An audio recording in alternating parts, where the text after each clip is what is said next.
All right, Max, I'm in here to call. Whenever you're ready, join us. Hi, James. Damn it, I gotta beat you over here, dude. Hi, James. Hey, I'm James. I'm a voice sounding James. I forgot Max's Discord profile on this server. I just realized that as I joined in. Oh. It's still the super bit crushed Goku with the massive.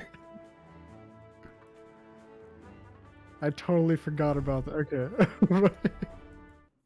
I forgot about that too. I remember seeing that. I was just like, man, I forgot. They can't see it on Discord, but it's definitely there. Oh, I love it. That's fine. Yep. Anyway, you ready for some more Legacy of Goku? Goku? Yeah, we're at the end, aren't we? Yeah. Like Oh, I mean, it's last- literally an not hour. Like the end, but like yeah. I Yeah, mean, I'm gonna probably finish it within like an hour, most likely. Oh my god, dude. It's I think so this game was just so hard when I was a kid that I couldn't imagine beating it in such a short time. Yeah, it's Oh, just... dude, Nick, please let this whole cutscene play out, the Oh, yeah. opening cinematic, because it's just I'm doing so it again, amazing. yeah. Come on. Oh my god, how big Just crust- this blurry ass oh GBA. my god. This was like revolutionary at the time, dude. I mean, to be I honest...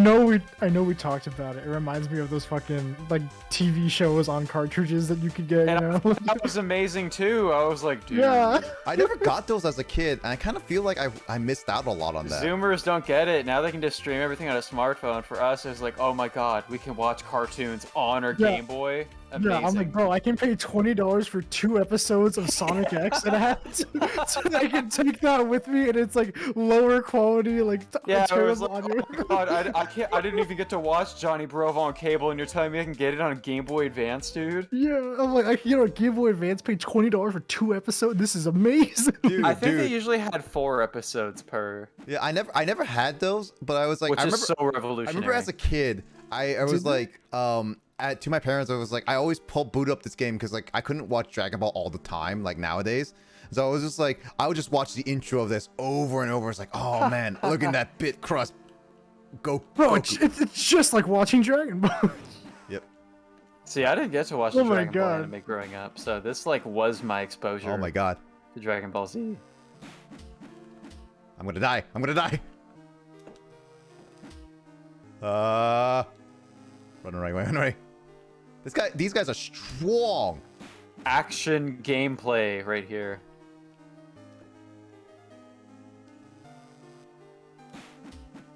I'm trying to kill him. I can't kill him. Next, we're about to get one tap. Finally, I killed him. Oh, that was close. I still have the flowers for some reason in my inventory. You can't get rid of certain items anyway. I still have a sensu bean. Remember, I have to battle Frieza in this game because this is the Frieza saga. Yeah.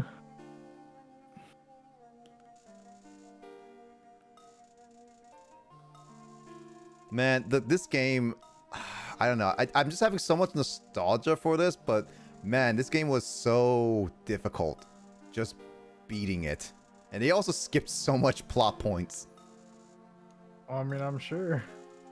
I mean, there's a lot that happens. Mm-hmm. That's true. Dude, is that a toilet? That is a toilet inside the house. That's all you need, bro. You just need your bed, your toilet, and a table. That's it. What do they cook with? I guess they don't cook, I guess. I've learned anything from, from what I've heard from prison. You can make some stuff in the toilet. Oh, Yeah. right. Right, I forgot about that. There was stories like that. Oh man, that Namekian looks so sad.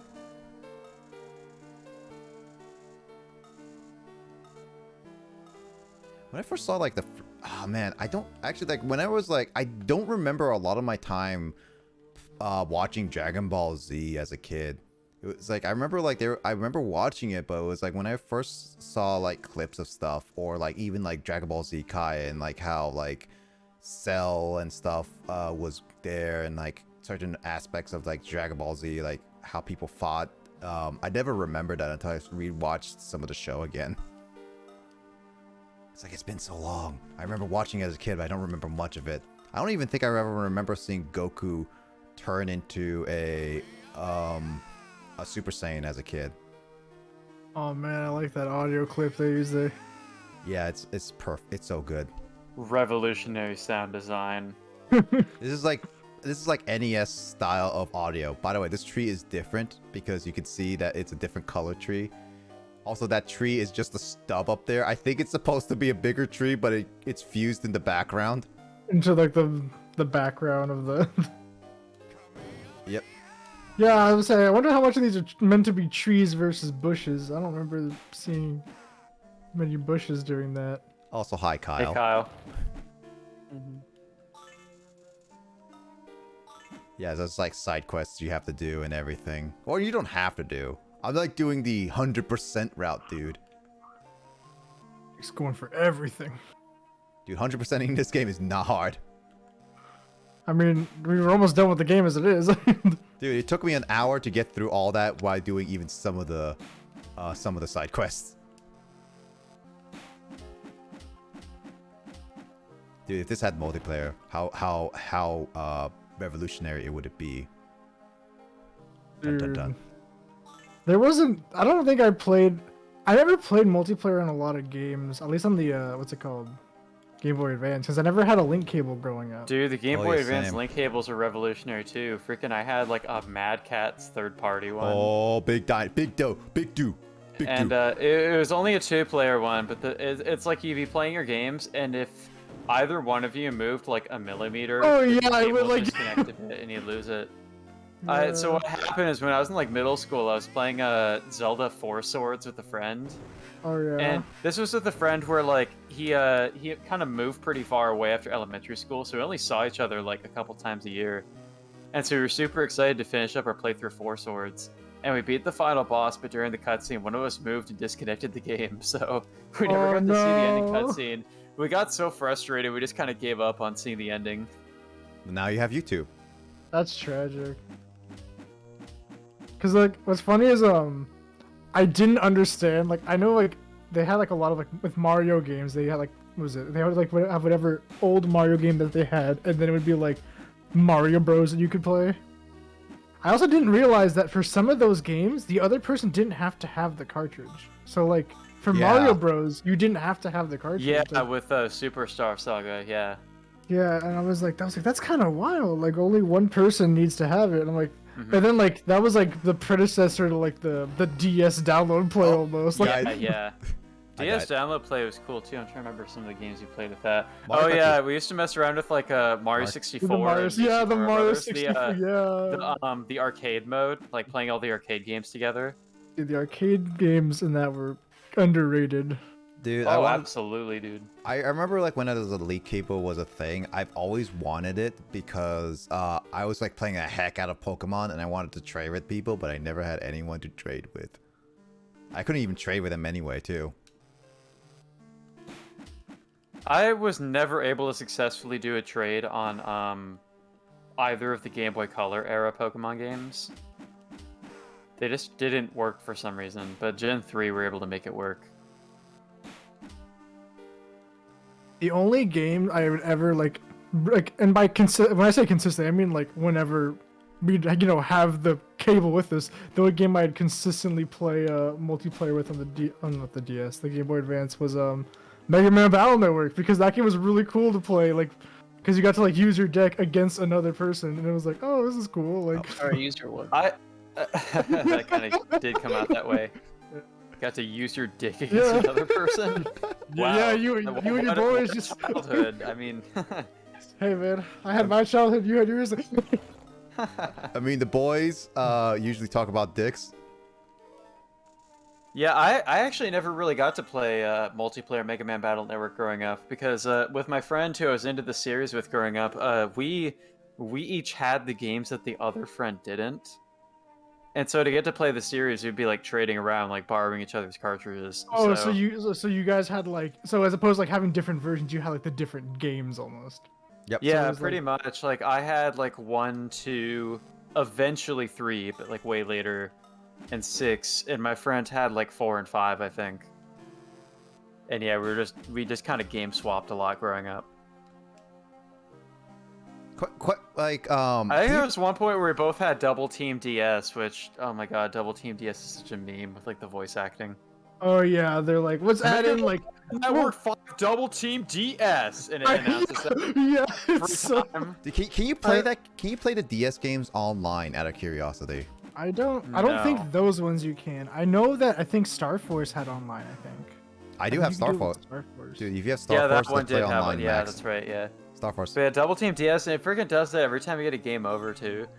It's like Yeah. I'd be frustrated. I'm getting a game over. The last thing I want is for the game to scream yeah, the title at me. scream, yeah, scream the title.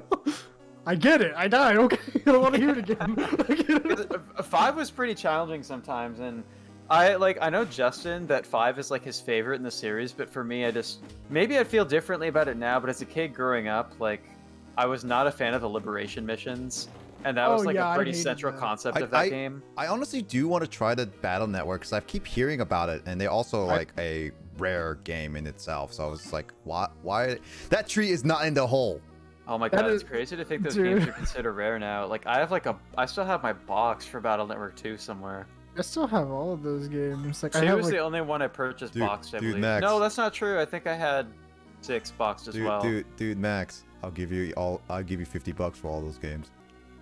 Dude, that's like not even much more than what we Yeah. paid for them originally, Nick.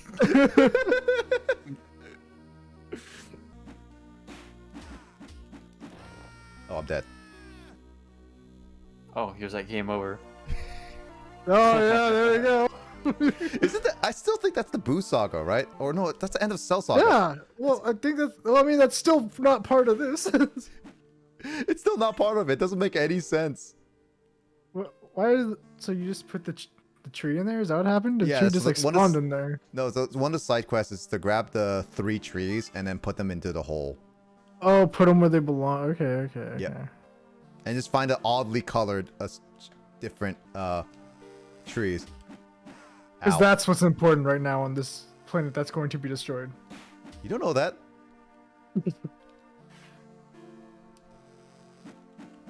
Also, hitboxes. I thought some of these Namekians are supposed to be like fighters.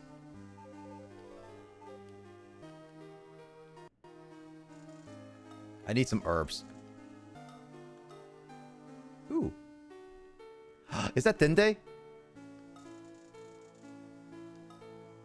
Is this Dende? I think this is Dende. I think? I don't know. I can't tell. They all look the same. I think of all of the like different Mega Man games they had, I think my favorite one was probably 6 because you got to play as different like characters, but it didn't have the liberation missions. That's true, yeah. Actually, yeah. Max, have you played the advanced? Wait, is this a stick? This is just a stick. It's just a stick. It's just stick. It's I can't even say it's a branch. It just looks like a stick. It's a stick. No, not a trunk. It's nothing. So Max, have you actually played the advanced game and the DS games together? Which DS games? For the Battle Networks. For Battle Network 5, because there's only. I think there's only for the DS. There's only Double Team because I think Is there's that really 4.5. the only thing? I think Yes. there's 4.5, and that's like I think it's 4.5 is Japanese only. I could be wrong about that. Yeah, that was a big thing back then. A lot of Game Boy era games where they had exclusives.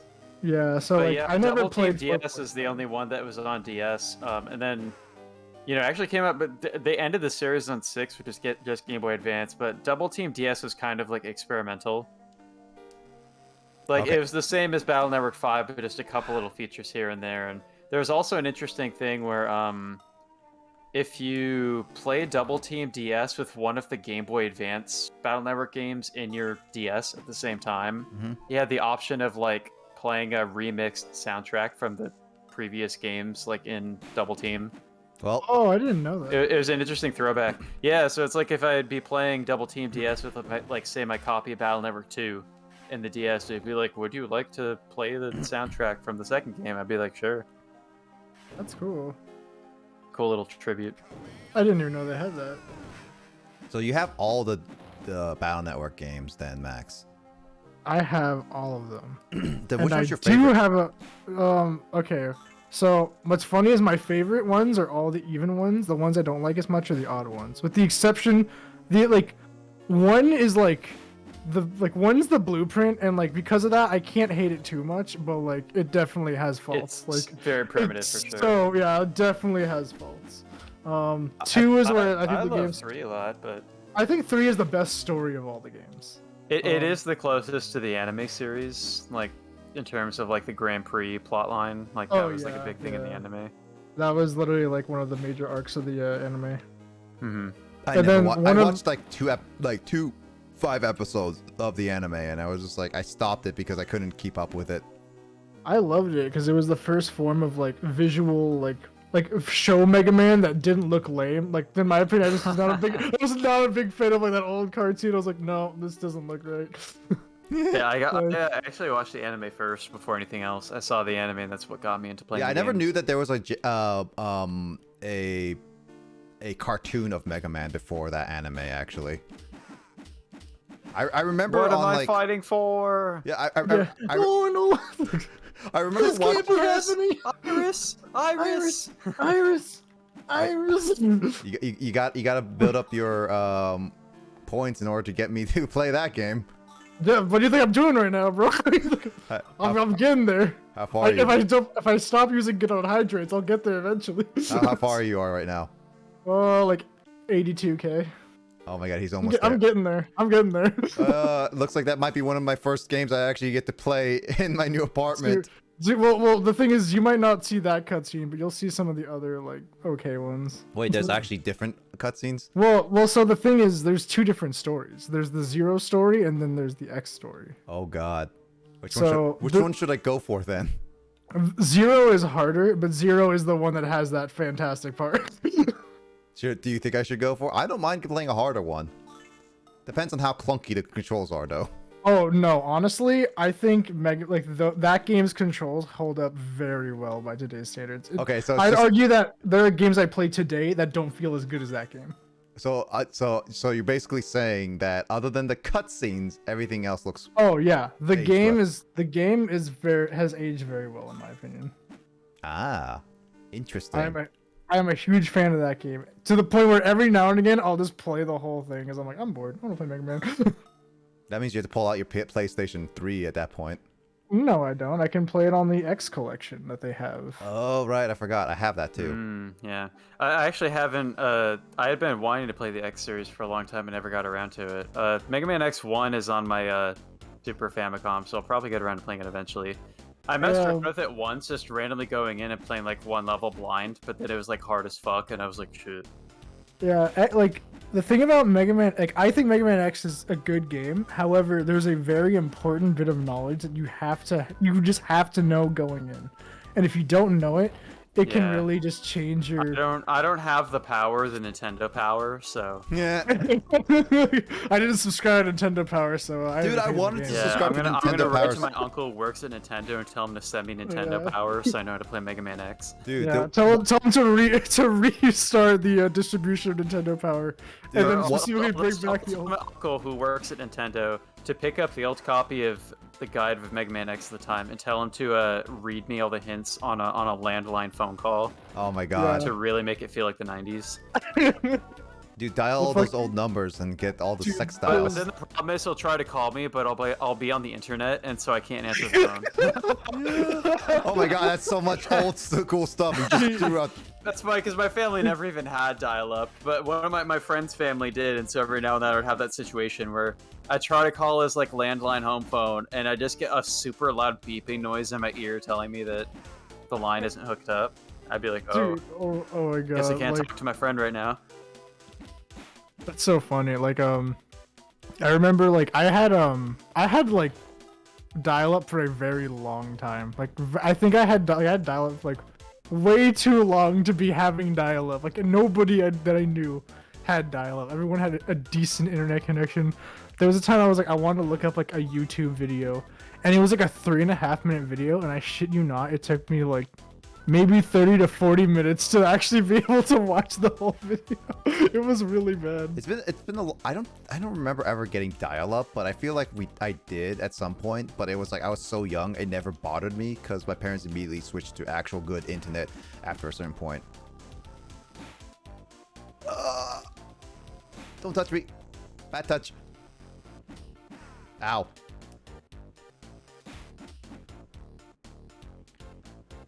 It is literally the gameplay. Just tag. You're it. I should probably go see Guru. Dude, I gotta look up the soundtrack of this game because I mean, this is pretty funky. I'm kind of liking it. It's jamming, dude. I'm gonna freaking find this on, what was it, like VGSounds.com? What was that? Yeah. Talking about like 20 years ago, there was a website where you could hear all this stuff. Oh Yeah. wait, Kyle, I remember this one.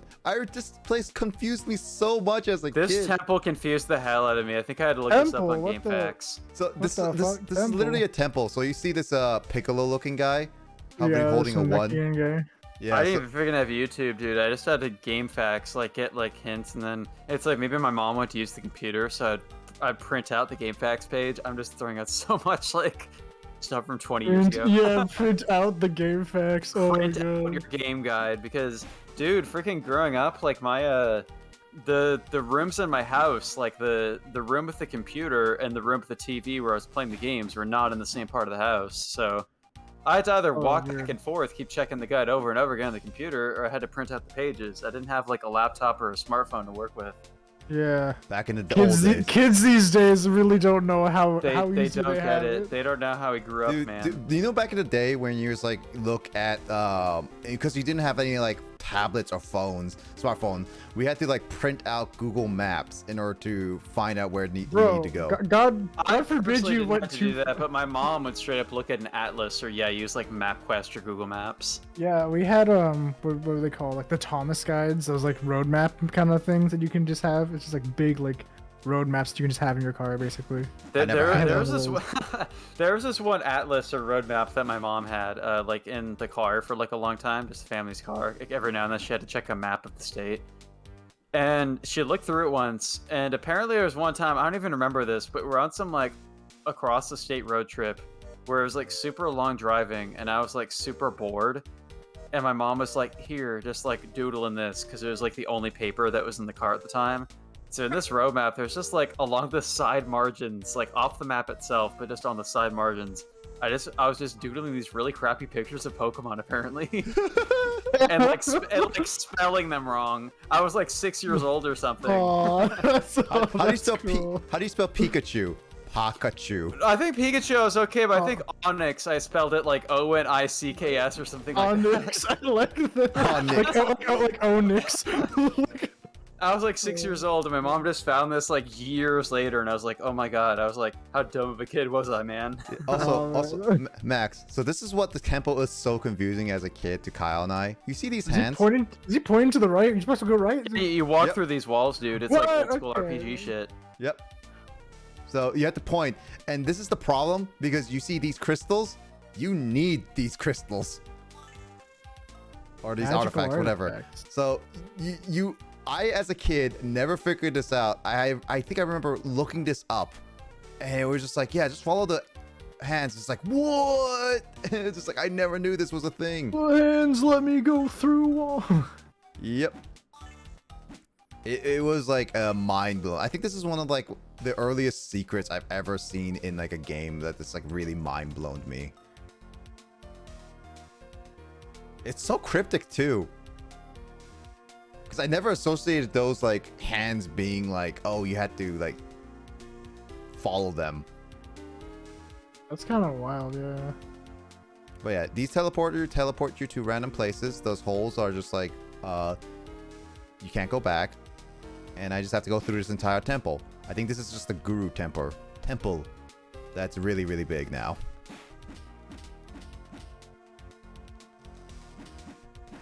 Ow. I gotta train. I gotta train up before I fight Frieza. Frieza! I think you can fly out of this? No, you can't. Oh yeah, and also it's like if you fail to go to the right places, you go all the way back at the beginning. So this place is also really annoying because also you get enemies respawn too.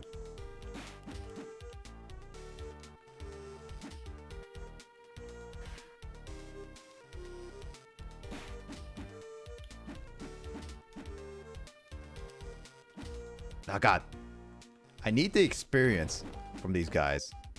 Because like, I gotta turn into a Super Saiyan before I meet Frieza. Oh God, whoa! That's a cheap placement. Yeah, what the heck? You just exit and he's just ready to blast you? Yep. It's like Quick Man stage in freaking Mega Man 2 where you're just expected to like go super fast through the beams that insta-kill you.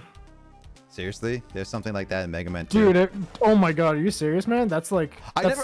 Mega Man 2 is like... Okay, as I love Mega Man X, I hate, like, I do not like basic Mega Man. A lot of it's like super cheap like that. Okay, here's the thing. I've never, ever finished a Mega Man or played it more than just like the first area level. That I've never, ever gotten further than in the Mega Man game. Also, Mega Man X, at least X4, has some really nice music. It's really good. I mean, there's the Mega Man 2. I'm a big fan. This big Mega Man 2's iconic soundtrack. I personally feel that song is like gets too much attention compared to some of the other songs, but because there's some real good songs that they could have put into like Smash with like the inclusion of Mega Man, but they put in like one song for like one or two songs from X, and I was like, all right. I mean, these ones are iconic, but it's like okay. You know what song you know what Mega Man game I actually genuinely want to try and see if it's any good is Mega Man Legends. I have Blood and 2. There's a sequel. I think that was like I think there was only one on the N64 if I recall. Yeah, Mega Man 64 is Mega Man Legends 1, but it has like some censorship, I believe. Oh man. Because it's on the Nintendo console. Censorship, the best thing about it. There was some really good little side quests too. I remember one where it was like an artist and he's like asking questions about his art and he's like, what do you think it needs? And there's like two options and you can say it needs more blue, or like the other option is it needs more talent. Oh! It's so funny. Is that the censored or not censored? I think that's in both of them. Oh God. It's funny, like. I'm telling you, man, Mega Man used to be a really cool. Mega Man like definitely peaked, like I'd say it peaked like there, and it was kind of riding off of that, like with like Battle Network, and then after Battle Network, it just kind of like dipped off. Both the interest and like what they were making for Mega Man, they just kind of stopped making stuff for Mega Man. Have you tried Mega Man 11? Because I heard that it was actually an alright comeback. It's a decent comeback. I don't have a problem with it. It's alright. I never finished it. I played it and I thought it was pretty fun, and I just kind of stopped. Dang. I might like restart it, and maybe I'll do that on stream. I think that might be fun. Because I mean, I like Mega Man. I do like basic Mega Man, but like I say, basic Mega Man's a little cheap sometimes. I did. There he is. There's the man. The fact that you don't have autosaves and you have to keep saving each time is just really annoying.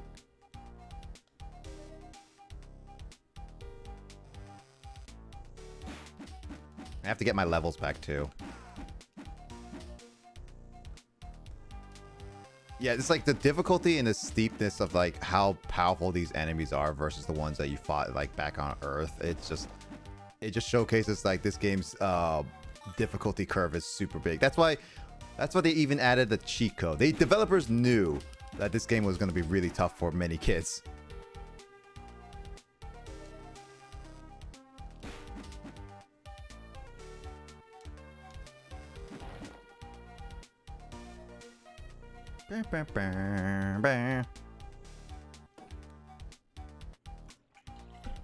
What Mega Man games have you not played, Max? That's what I want to really know. Okay, let me go to the list of Mega Man games now. There's like 30 different Mega Man games in existence. Well, the thing is, there's a lot of Mega Man games, but they're like subsections of like different types of Mega Man. Because there's like basic Mega Man. I actually have Starlink 1 and 2. I should have gotten Starlink 3 when it was like on a decent deal. And I regret that. That's one of my regret buys now. I want to try the Starlink series because they're apparently really rare games. There's a game that I have that like I don't think is very common. It is a Mega Man game. It's a GameCube one that they made. Isn't that the Mega Man collection? No. It's called the like Mega Man Network Transmission. It's like, I think it's supposed to be like a game that takes place in between the first game and the second game. But like it's a 2D platformer closer to like a Mega Man game, but it has the chip system of like Mega Man like Battle Network. So like it's like a mix of the two games. Let me see. I remember that there is a actual Mega Man DS game where you can put over a card or whatever, and it has holes, and you can kind of input certain things with it. I think that might be Starlink actually, but it's a Japanese exclusive thing. Let me see. So there's the basic. So it showed me all the basic Mega Man games for the Mega Man series. Okay, so there are some games from the Mega Man, like from this series, that I never finished, and I think it would be cool to play some of these because some of them are considered like very hard and it'd be interesting to try them. You're the man who is doing Elden Ring. So one of them is Mega Man and Bass. That was a Japanese exclusive game that came to the West only on Game Boy Advance though, because the original game was on the Super Nintendo. Oh.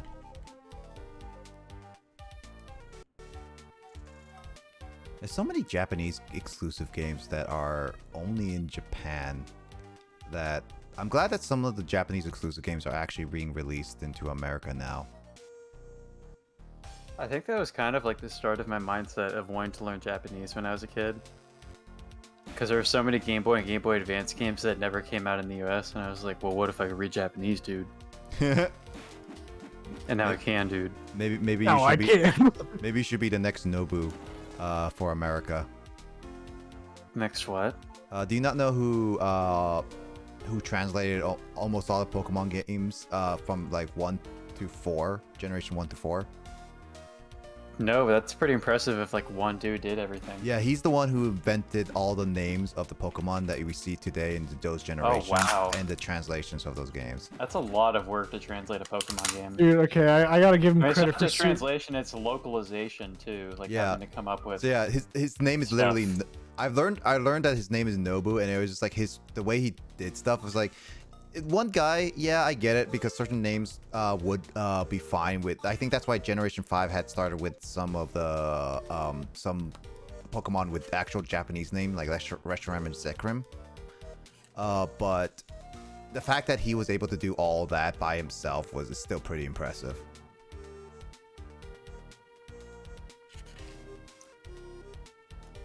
Any other games you were thinking, Max, and the Mega Man games? See, of the Mega Man games, I'm looking at some of them right now. I wonder if it's only showing me the Mega Man games and not the what is it, like the X games either. Okay, no, it's going to the next series, so that's just the Mega Man series. Okay, I've never played this game, but it also wasn't released in the US. It was released in Europe because it has a PAL version. It was also Japanese exclusive. Mega Man, I just lost it. It was right there. Mega Man, I just lost. No. Mega Man Battle and Chase. That's what it's called. Battle and Chase. It's like a racing. Oh, I've heard game. that title before. It's a racer, right? Yeah, it's a racing game. That's strange. There's also Mega Man Soccer. Never. It's the in Japan Brazilian and soccer US, thing. but I never played it. Dude, I've seen some copies here in some retro game stores that actually had it. I was like, why is this game so expensive? It's like it's because it's a soccer game and it's like apparently a Brazilian copy as well. There's like apparently Brazilian copies of the soccer game too. I guess And Brazilians then- might like soccer games. And then there's the Mega Man X series. I've played all the Mega Man X games except for, where is it? Burn it with fire. X.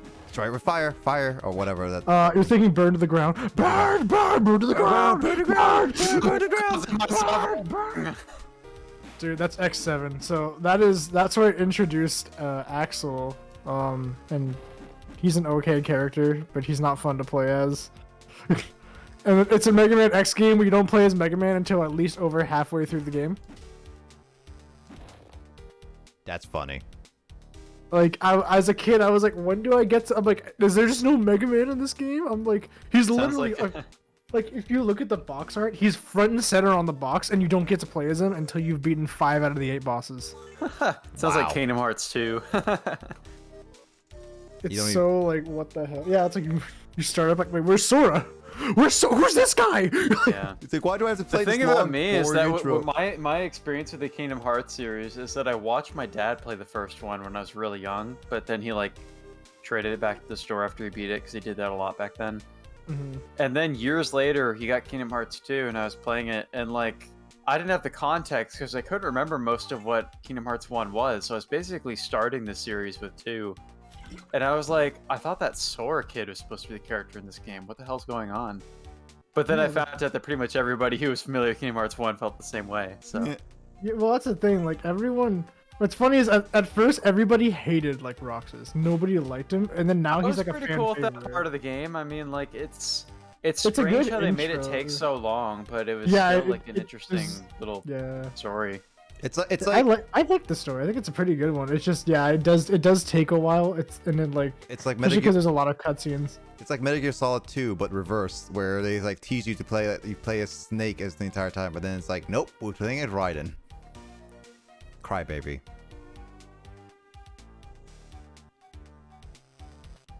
I think I didn't play Mega Man X8.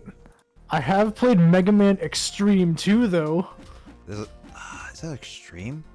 Mega Man Extreme is a Game Boy Color game that's like basically has like, it's basically like their attempt of like making a different story, like another story with it, but by basically porting over levels from the old games onto like that. Oh, They really? share a lot of like the same like music and stuff like that too.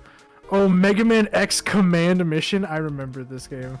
What is that? That sounds like RTS. No, it's like a RPG. It's closer to like Final Fantasy, like turn-based like combat. I don't remember like how the game was and if it was good, but I remember the game because I never owned it, and I was like, oh yeah, there's a new Mega Man game, I want to play it.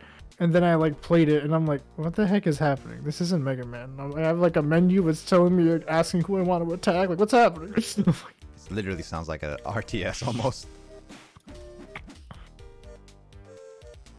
Oh, wait. These guys are lizard men.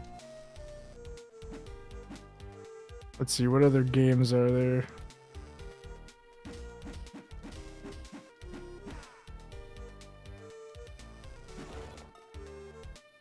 I think level 20, if I'm correct, is the max level in this game. Which is the weird part. That's a very low cap on levels. Kappa. So, Cap. I have never finished any of the Mega Man Legends games. I have them, but I've never finished them. Well, if you have them, there's a good opportunity called streaming. I mean, that's the thing. I think I might do it. I have such fond memories of Mega Man Legends 2. Like, even though I never finished it, I was like, this game is so cool. And I'd probably actually understand the more like RPG like enhancement elements of it now. At the time, I was like, oh, Mega Man has Buster and shoot, and that was like all I knew. The question is that with the Battle Network, I'm actually considering streaming it because, like, I know that Kyle, you said that you wanted, you liked 3, and I know Justin was a big fan of 5, but it's like For Battle Network, dude, just start with the primitive first game. that's what I was like thinking is like I should probably start with the first one And somewhere. just get lost as hell on the internet. Oh, I normally I'd be like, you don't 100% need a like walkthrough for some of those games, but there are some things that I'm like, oh, I'm supposed to just know this. Oh my god, dude, the part with the batteries. That's what I'll say. Oh, I'll leave it at that. yeah, Also, yeah. I was the so batteries. confused with that part of the game. It's also that is there any point in getting advantages with getting the different versions anyway, or Not really, So, no. So if you really look into it and you want specific things out of the game, then you can pick which one you want. But like, and that's kind of what I did. I was like, oh, like this one has like these souls that look cooler. I want this one. But that's kind of where it began and ended. The differences are very minimal. They were just kind of trying to copy like Pokemon's Yeah, idea. it's it's basically the idea of like trading chips or the fact that you can do what's called like library like comparing your libraries. Oh, So you don't even yeah. have to like trade the chips. So it's like, oh, I've seen this chip and you like I have this chip but you haven't gotten it. Like it'll say that I've gotten that one, you've gotten this one, like, kind of thing. Like So it's like similar to like Pokemon. Yeah, okay. Yeah, One they'll thing be like- I was like, it's up to 6, right? yeah, up to 6. But should I play 5's DS version or should I play the advanced versions? I think you should, There's just so you no can hear the difference. voice acting in that game. Dude, Chicken, Chicken, Mega Man, execute. power, execute, like every time. Routine set. dude, Power, chicken, yeah. dude, Max, And the part so- where like Mega Man screams when he dies too. I And would- Yeah. then it's like game over. He's like, Lan. He sounds so Yeah, disappointed. Lan. Lan. I actually have the DS version of 5. That's why I was like asking about that. And I was just like, oh, I booted up and it's like the intro is literally like, as Kyle mentioned, was Mega Man Battle. Battle Network 5 Double Team DS. Yeah, it's like a 5-second title exclamation point. It was just like, Jesus, how much words? Like, how many words are you adding to this title? And that was just like, oh my god.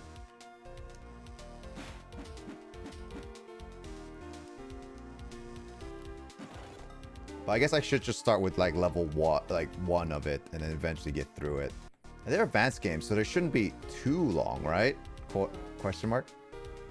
There's a lot of the length comes from like traveling to where you have to go and like going Yeah. through the net. It's Like- hard for me to say just because these are games that I played in childhood, and I didn't play them the way you play games, Nick, where you play for like several hours at a time. So I mean, I used to as a kid in just my play them in mind, the short game that sessions. takes me like a month or 2 to beat is a game that takes you like 2 weeks to beat. Yeah. I mean, And then you beat it really quickly, but at the same time you play it too much and you spend like the credits sequence just complaining about how frustrating the game was, and I'm like, oh. I mean, there's certain games that were just like a little too long, dude. It's like, what the heck? Why do I even play this game? It's because I'm Max sad and Kyle now, like- recommended it to me, dude. Yeah, it's just like Nick will spend the entirety of like the ending of like Psychonauts or like No More Heroes complaining about the game. I'm just sitting there. Okay, sitting there with, like, a Psychonauts and single No More tear. Heroes has specific things about them that I don't like, and I still don't like it to this I day. know, and those games can be frustrating, but overall, I still have like good impressions and memories of them. And then you're just like so mad, and I'm just like, I didn't hate most of like Psychonauts. I know, It just didn't I know. impact me as much as I thought it would. I mean, I'm looking forward to Psychonauts 2 because I hope it looks Yeah. like a fun game. yeah, that would be fun watching you play Psychonauts 2. Mm-hmm. So, And then I totally recommend watching the speed run of the development team after you play Psychonauts 2, because just Yeah. it's so funny watching like a game that's less than a year old, like all these game-breaking glitches they found, and the game's lead gameplay programmer's just sitting there looking horrified that his game is being broken.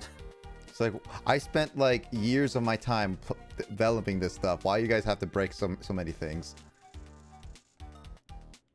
But it was interesting to listen to them talk about stuff though, because they developed Psychonauts 2 like after having seen like speedruns of Psychonauts 1 and everything.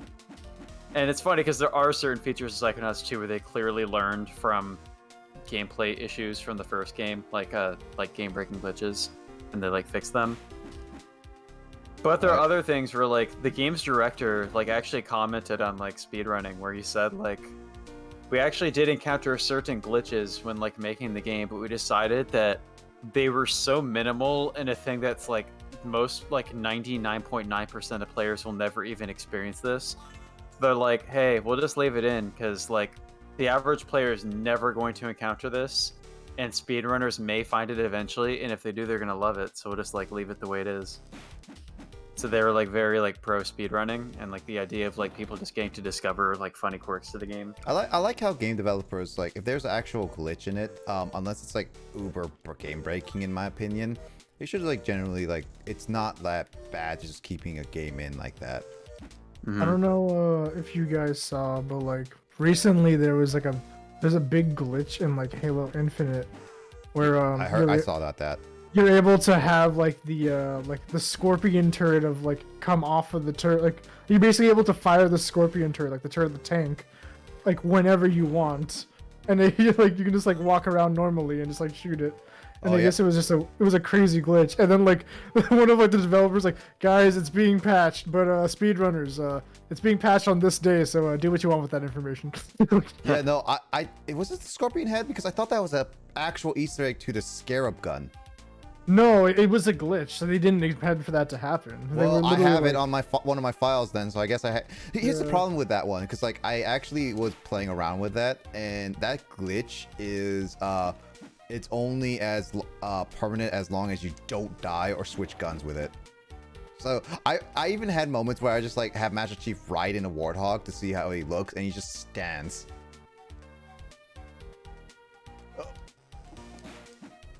I'm sad that that gun's gonna go away, because like that would have been fun to play with for co-op buddies. Oh, definitely. I would have killed you multiple times. Oh, I'm sure you would have. Probably killed you and like Andre and like even Space so many times with that. We would have had another moment like we had when you cut him off when we were playing the last mission. No. I'm still blame Andre for that. I still blame Andre for that. I don't know if he's listening to right now, but I still blame Andre.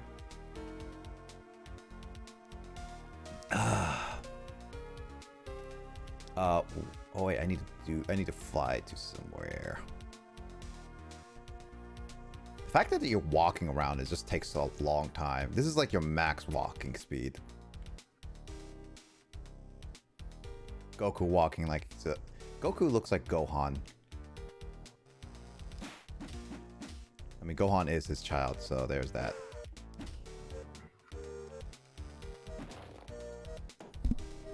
Alright, let's see. This place is a huge maze. I don't remember where to go, and I can't find the other artifact. I know that there's 2 more. I think there's 2 more. I hope there's not 4. Oh god. There we go. Boo. Nope.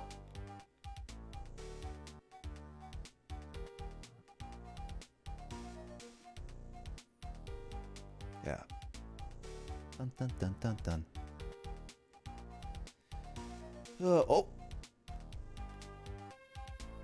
So what's your next game gonna be streaming, Max? I don't know. Gonna be another. The thing is, I mean, I don't know. Oh, speaking of Kirby games, I don't know. Have they already shut down the Wii? Was it the Wii U Virtual Console? No, the Wii 3DS Virtual Console doesn't shut down till next month. No, not next month. Next year. But the ability to like use a card, right? Yeah, the card is this month. Literally this month. I think it's still viable. Okay. So I want to see. I don't know if they have it. If they have it though, I want to get Kirby in the Amazing Mirror because I love that game. Oh. I think the they cartridge do. for that one still. I remember seeing that they do have it. Is that I think that game is like quite possibly like one of the peak Kirby experiences. Like especially if you're playing co-op, like that game is so much fun. Yeah. I've never tried that co-op, but I don't think you can even play co-op with the Wii U, unfortunately. Yeah, the closest thing that we could, I think if we tried, we might be able to like emulate it and then like do a link like that, but that would be it. Like that's gonna be a lot of that's gonna be a lot of hoops for that one. It's okay. We'll just use the cloud PC. Have four instances of it going at once. Oh my god! And we'll all link up like that. That would be funny if we could do that. We still need to find a team to play Kirby Return to Dreamland with 4-player co-op. That game is fun. The only problem is with that game, does it have motion controls? I don't think so. I think it uses the Wii controller, but I don't think it has motion controls. I hope it doesn't, because motion control on the PC, as Kyle and I learned, is very difficult. We tried New Super Mario Bros. Wii, and it was not easy. Go well. It was not easy. My left is my right, and my right is my left.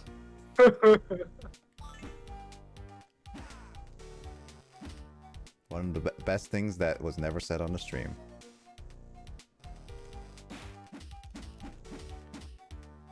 Why are these guys so bulky? Goku should be like one-shotting these guys easily by now.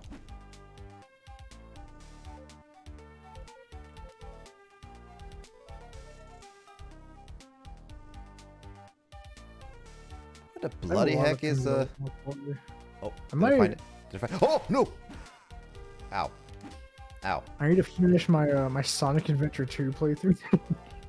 You've been playing that? I have not. I did one stream of it, like, and I did the hero story in like one stream. It was like, I mean, the game's short. It took me like maybe like 2 hours to do that.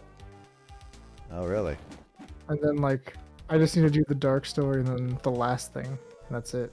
I still want to find a time to play Sonic 06, either record it or stream it all. But I'm most likely gonna have to record it. I'd be down to play that. I know it's a bad game, but I kind of love Sonic 06. I have a weird love for it. I know you said you would wait for the fan one, but you really gotta play the original on stream, like all straight up and just. Dude, well, the thing is, I've played the original, and I know how bad it is. I played it on both PS3 and on Xbox. Like I know the PS3 one has awful loading times, so the game is just like just noticeably bad, like even worse than the other one. How can this game get worse? Oh, play it on PS3. Don't worry. That's true. I want to play that. Oh, I also want to play the amazing game of Billy Hatcher and the Giant Egg. I still don't know why that game's so popular. I've kept seeing it for so long, and it got more money off of it recently. I think it's just because they never remade it, and it was almost like it's like a one-off game. There was like never a sequel. I don't think Billy Hatcher's ever appeared in anything since then. Like maybe no. I was gonna say one of like the party games or something. I don't think so. I mean, they at least make Skies of Arcadia references here and there in Sega, which I'm kind of glad now. After playing that game, it was a lot of fun. I mean, the character, Styx from Sonic Boom is supposed to look like I forget her name, one of the female characters from Skies of Arcadia. Aika. Yeah, the one with the like boomerang thing. Yep. Yeah. So like, they basically directly reference that. That's actually pretty cool. I never realized that.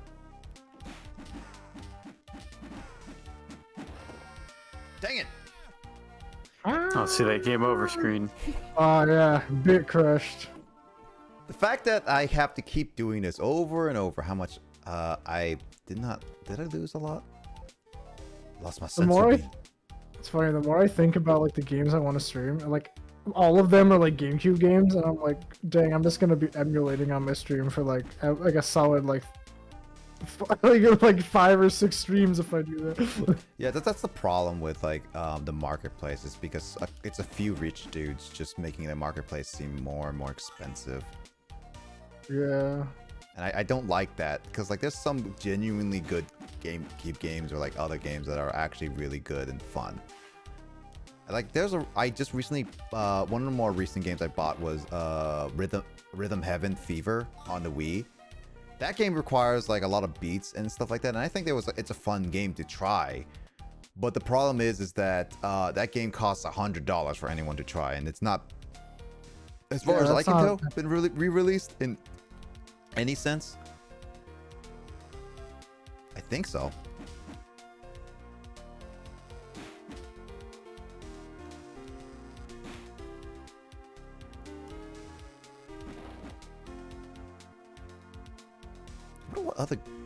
What other games? So there's like a lot of games I want to play on the Wii and GameCube, and they're just so darn expensive.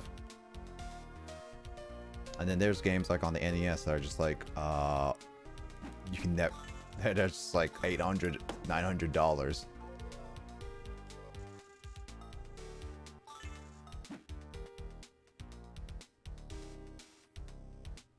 Companies need to re-release all the other games on their like library in a much better way, that's for sure. Yeah, I mean, I kind of get though like why some games don't get re-released. I mean, it took them a while with Mario to do it, like with like Sunshine, but like for a while, especially because like Nintendo doesn't do it anymore. They haven't had analog triggers since the GameCube. True.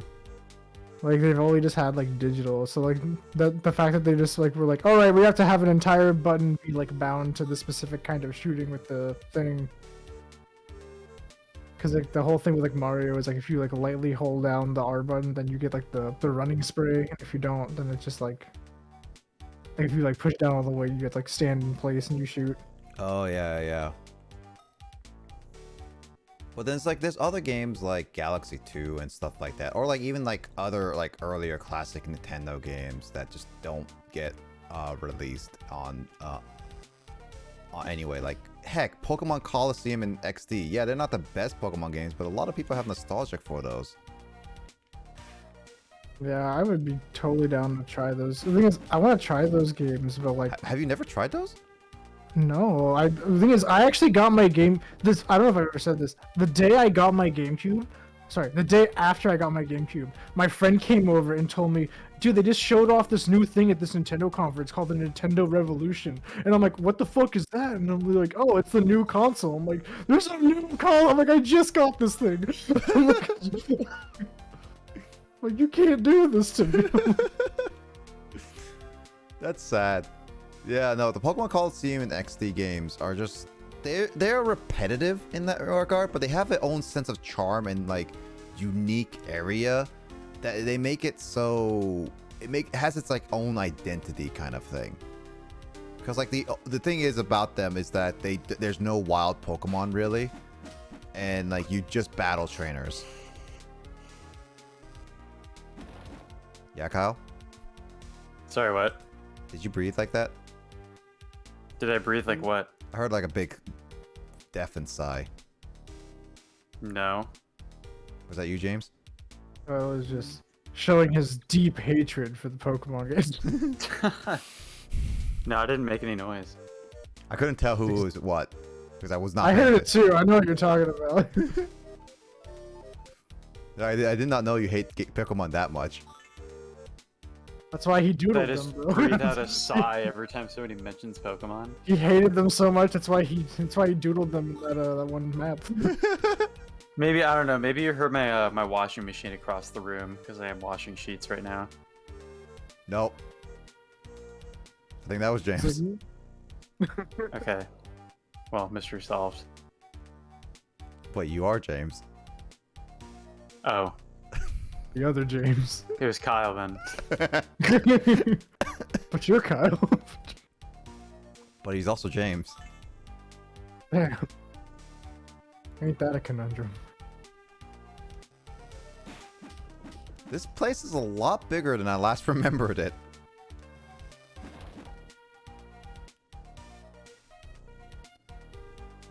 Dang.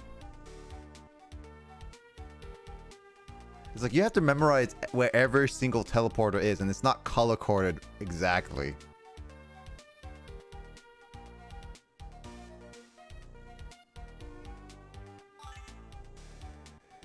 I guess like flying does make it go a little bit faster.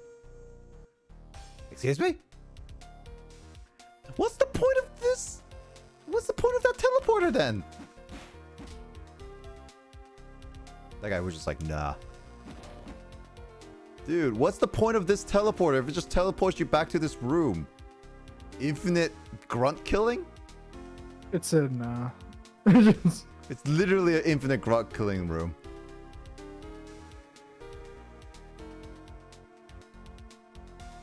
There's no point to that room. Alright, that means I've tried all those. I need to find where the other thingies are. Okay, I'm back to the infinite grunt killing room. The problem is, it's like I need to find 2 more artifacts. I wonder if they're outside and I've just been wasting time in here.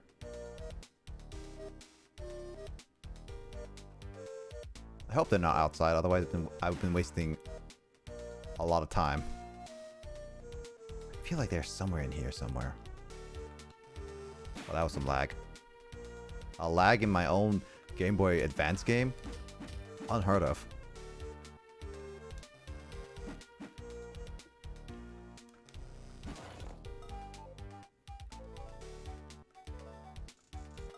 I'm glad that I can get infinite amount of like sensu beans, because like one thing about this game is just like you just leave an area and come back to it. All the items in it respawns, even sensu beans. The most OP. Are you saying senzu beans, Nick? That's what I'm hearing. Senzu beans? Yep. Like you just find a can of senzu beans somewhere and just cook them up with some rice, you know? I mean, they are beans. Senzu beans 10 out of 10 with rice. Dude, I've as a kid, every time I heard Goku chew on those beans, I've always wanted to see how crunchy they are. Did you know they make a sensu bean candy? Did they actually? Don't try it. It's not good. You tried it, I'm guessing. Of course I tried it. I have a Dragon Ball. You think I'm gonna turn down the thing called sensu beans? I don't know. Try it and I'm like, dang, this is not very good. They're not very tasty. Like, they're like a hard candy, but like they're really hard. Like, I mean, have you heard the not sensu quite beans? not quite jawbreaker hard, but like a little. I know they're hard, but like they gotta be that hard. They're pretty dang hard. I mean, they literally sound like they're breaking your teeth. Hard. Doesn't mean I want them to actually break my teeth, dude. Not with that attitude. I don't care about that level of realism. Not with that attitude, dude. Yeah, you're right. I'm a fake fan. You gotta sacrifice your teeth for the good of sensu beans. Okay, that Tell was... you what, when I get my butt kicked to the point where I need a sensu bean, I will be all fine with sacrificing my teeth. Dude, if you have a good sensu bean, they will rebuild your teeth. Remember, sensu beans just heal any wound. This is true. Or just be like Yajirobe in that Dragon Ball episode where he just garps down like 5 handful of them. I miss Yajirobe. And I just lives on Corn's Tower. Yeah, he doesn't really do anything now. I He mean, just exists. I mean, you saw. Did you see Dragon Ball Super's episode where they brought Yajirobe back? Did they bring him back? The only thing I remember is like Goku goes to get sensu beans, and they're like, I think they're playing Limbo or something, and they're like, oh yeah, we're just over here. No, they did bring back Yajirobe in some of the most unexpected ways because you know the Goku Black arc. Oh yeah. When they got into Trunks' future. Oh yeah, he was alive still, and he was like considered like a coward because he ran or something like that. Somehow, like it basically says like, oh yeah, I was still alive throughout the Android saga somehow, and it is now all Goku as well. It's just like random, but okay. He's good at running. What can we say? I mean, his last usefulness was literally like he was brought into late Dragon Ball, and his last usefulness was literally the Saiyan saga by helping Vegeta. Yeah, cutting off, like Vegeta's tail. Like... Yeah, and that was literally all of his usefulness. Like he had very little usefulness after that. I'm sad because Yajirobe could have been at least a decent, useful person, but his sword was very damaging. Like heck, it cut through Vegeta's armor.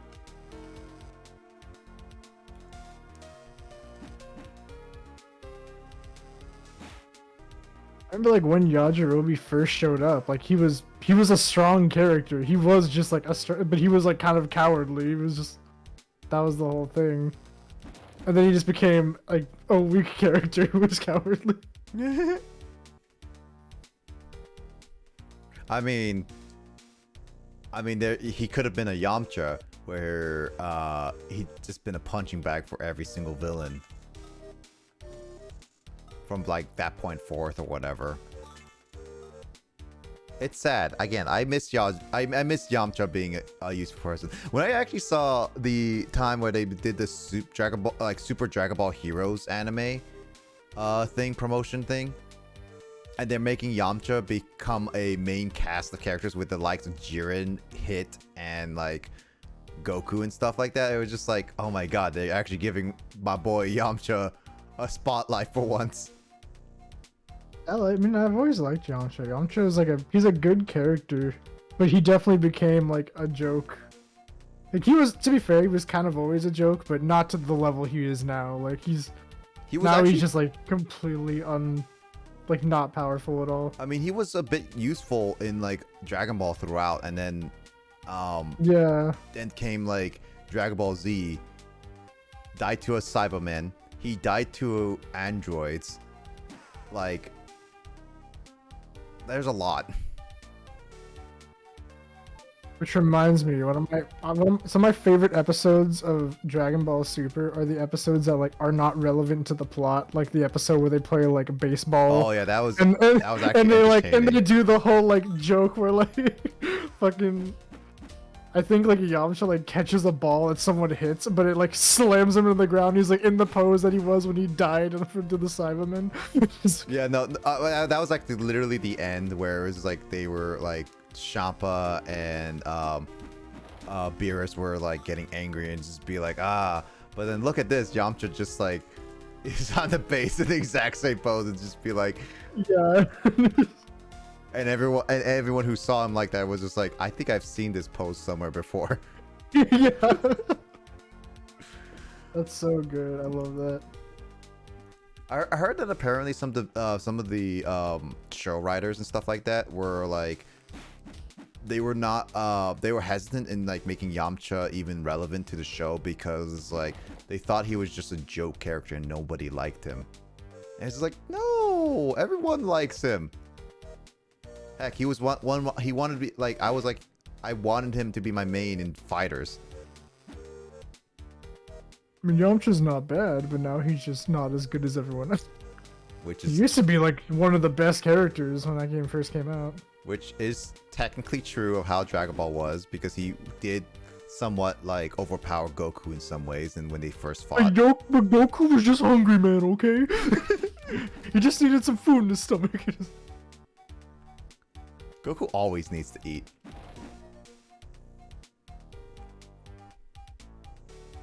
Them eating is actually kind of funny. I miss just like when Goku and like would just eat with friends. Did you ever see the episode of Dragon Ball Super where they brought back Arale?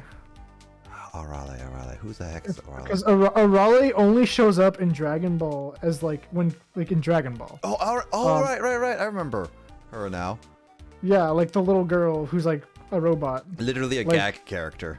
Yeah, a gag character. Yeah, she's literally a gag character from another manga, from Dr. Slump, I think it's called. Yep. And like that episode is probably my favorite episode of Dragon Ball Super. It's like well, technically speaking, Dragon Ball started out as a gag show kind of thing. Yeah, well, it was like a adventure comedy kind of like, it wasn't like meant to be super serious. Mm-hmm. But then it kind of like slowly like got a little bit more serious. And then it got overpowered. Yep. Don't get me wrong, Dragon Ball Z was definitely a show that brought a lot of us into anime. But I could never get into it when I was younger, or even when I lies. had a chance to like stream it. It was just, for me, it was just like, okay, I've been sitting here for 5 minutes. Are they done screaming? I mean, to be fair, that was the original Watch Dragon Ball Kai Z. and they'll drop that from 5 minutes to 4 minutes. I mean, the only thing that Kai doesn't have is the Bruce Faulconer music, which and I will say, like, in some of the music actually was pretty good. Some of the music. I always liked the like Vegeta theme that they had. I liked both of them. They were both pretty good. The Vegeta theme was good. The Super Saiyan 3 theme was really good. That's my favorite.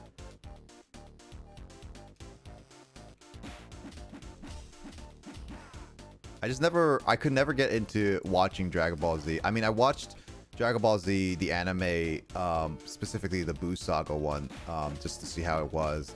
It was alright, actually. But I don't think I would easily be able to handle Dragon Ball Z anime again, if they showcase the specific Frieza fight. The 5-minute fight? Oh, let me make it 5 hours. Yeah, well, I mean, I will say, to like in their defense, like, I don't know if you remember the length of the actual like chapters that the like Dragon Ball was based on, but like Dragon Ball chapters, I'm pretty sure were at most like 15 pages. That's They One were Piece not right ve- now. They were like not very long, and like not much gets done in that. That's Oh like yeah, the one artifacts were out thought. here. Dang it. Like I think there's literally a chapter of the manga. Like it's towards the end of the manga. I'm pretty sure it's when Goku and Boo are fighting, and like Vegeta's just remarking like, "Yep, you've surpassed me. Like you're fighting this guy, and I can't do anything." Like that's literally like the whole chapter. It's just kind of him like remarking on that. Yeah, I mean, back then they didn't stretch out one chapter, because like here's the thing about One Piece is that they stretch out one chapter, but back then they added multiple chapters to work on it, and it's like the reason the Frieza fight was so bad in pacing wise specifically was because of apparently the show was literally they only had 2 chapters to work with that was released. And so they basically like, we gotta extend this for like weeks on end to make Toriyama make enough content. That was the thing too. Like because like every week you get like 15 pages to work with. Like they were running out as they were working on it. Yep. And that's what filler episodes were, like Yeah. Goku and Piccolo fight. Goku and Piccolo learning how to drive. Oh hey, look, it's the moment where King Kai tells Goku that everyone, his dead friends, made it up to his training area. Oh, they're here. There's gonna be more with them. Don't you worry. Just not in this game. It sucks that the actual, like, Toriyama never wrote them actually training with King Kai, really. They just made it there. That's it. Yep.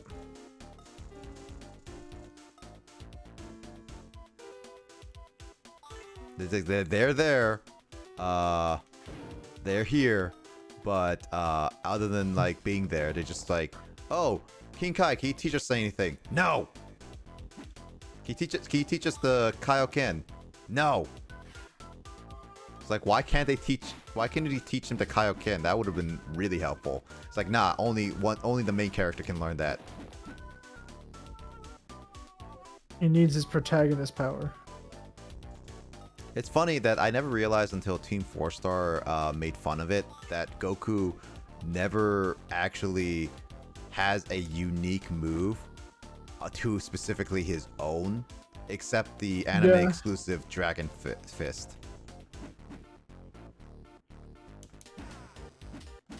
If you really think about it, he never has his own unique move to call himself his own. I'd say the closest thing I would even say is like just his uses of the power pole, but that's not even really a move. That's just him using the power pole. That's just Power pole extend.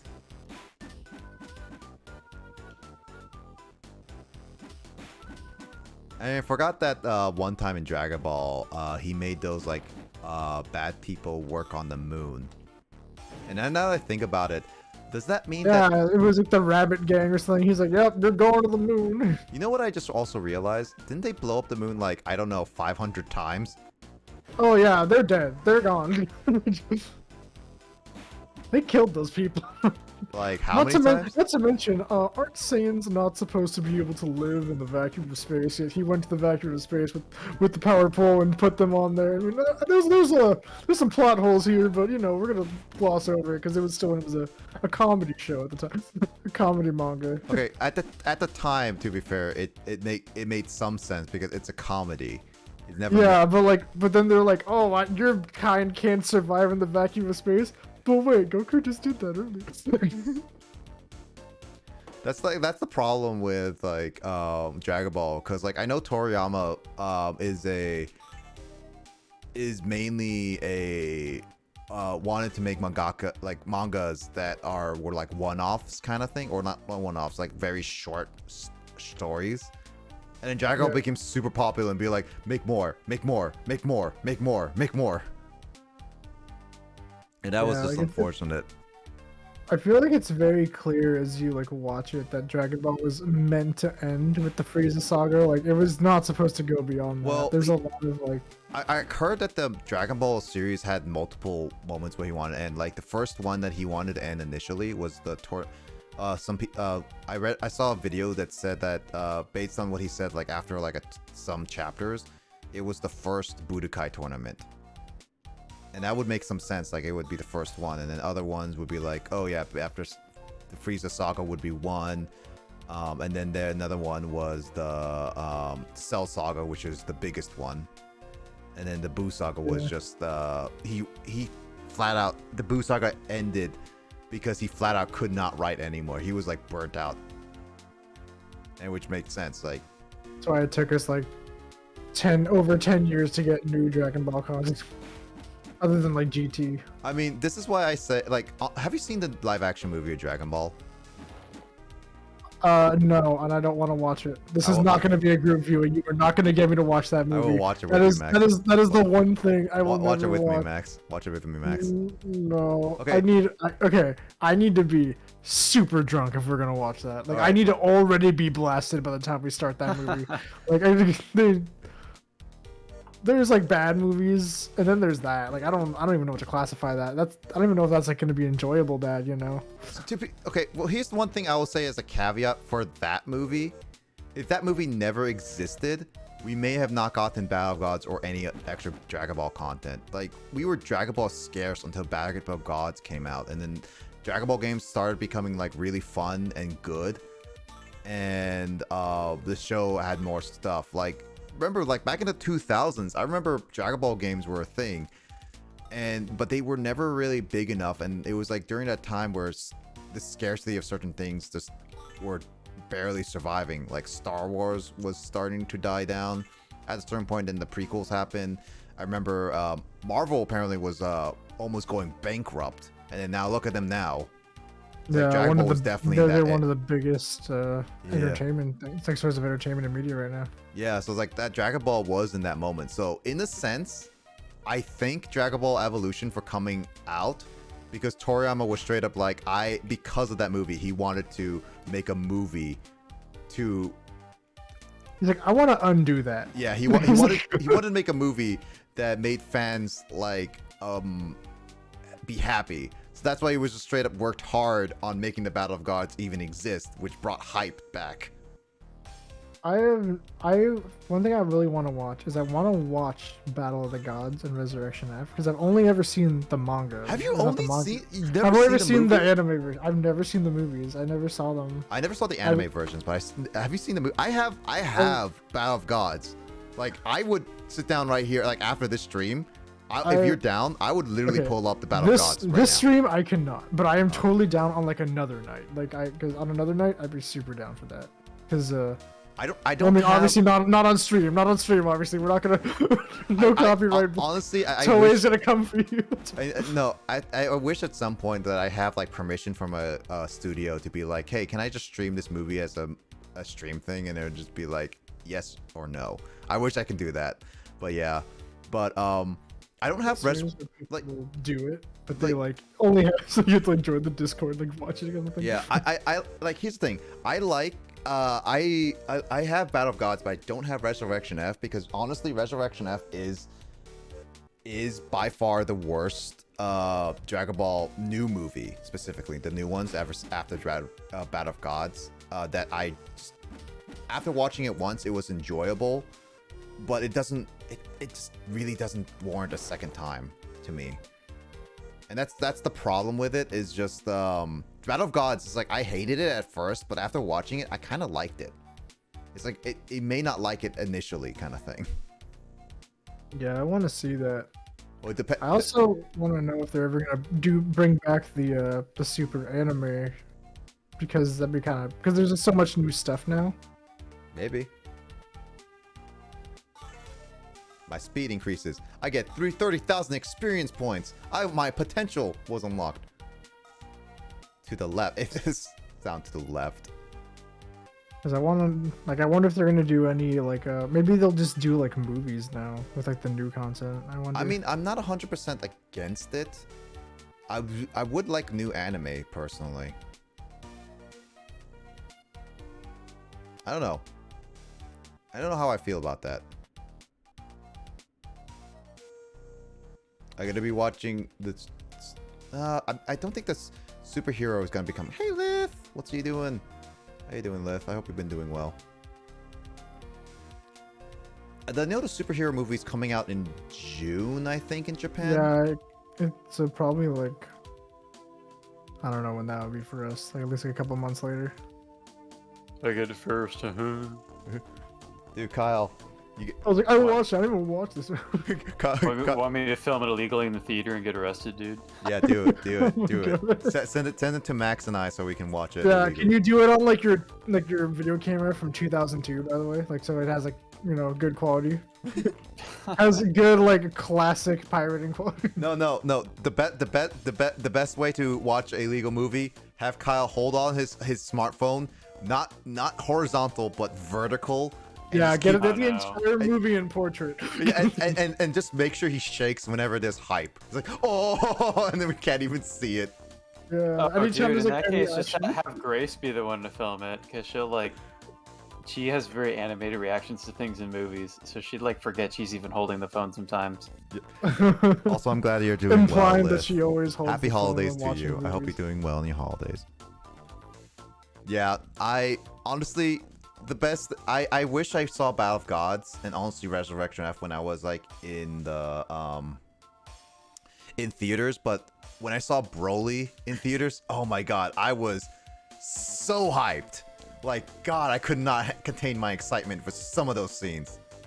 Dude, I was bummed, man. Like I freaking, I didn't have any friends. I only had one friend that was into Dragon Ball, and we never saw it like Dude, in theaters. But I remember I bought the freaking DVD, and I was like, yo man, what are you doing right now? And he's like, I'm working. I'm like, bro, come over after work. We're watching Dragon Ball Broly, man. dude, actually, Max, I just have an idea. I just have an idea.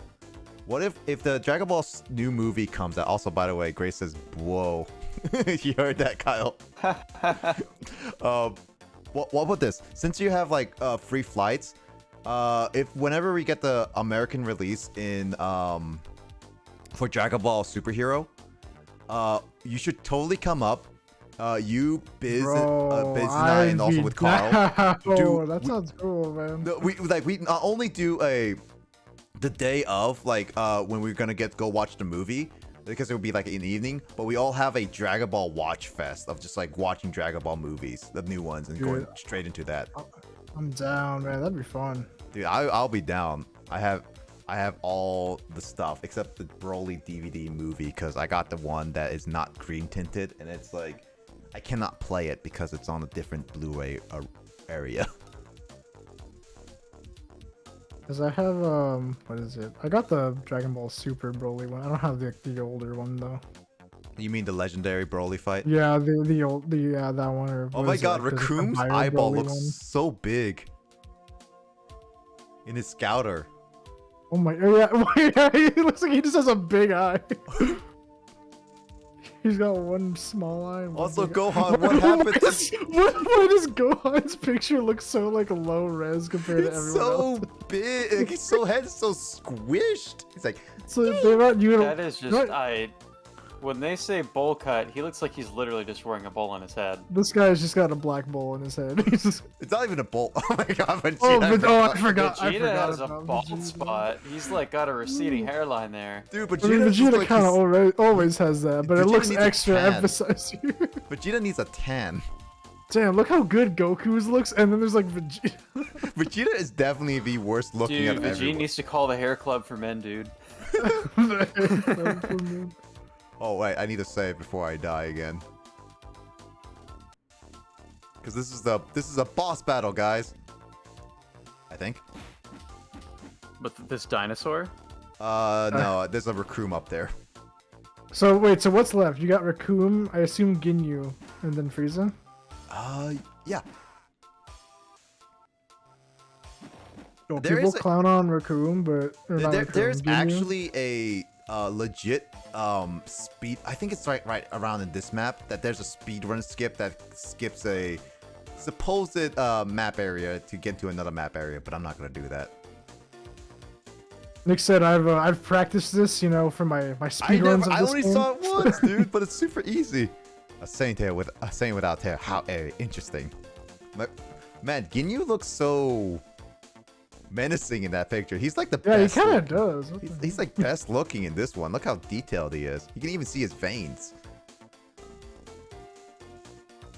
His veins popping out.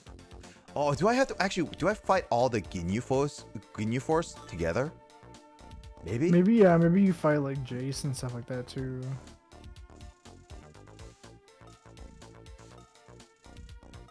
Oh man, Raccoon! I think my number one favorite part of the, one of my favorite, I don't know if maybe it's my number one, but one of my favorite parts for sure of the, entire, like, Frieza saga is the fight when they're fighting, the Ginyu Force and they kill Goldo and freaking the reaction from, like, Ginyu was like, oh man, we're gonna have to get a new pose for 4 people now. It's like, Oh, I have. like, he's not even sad. Like, he's like, oh, it's all because this guy died. Oh, we need a 4-person pose. Our other one was for 5.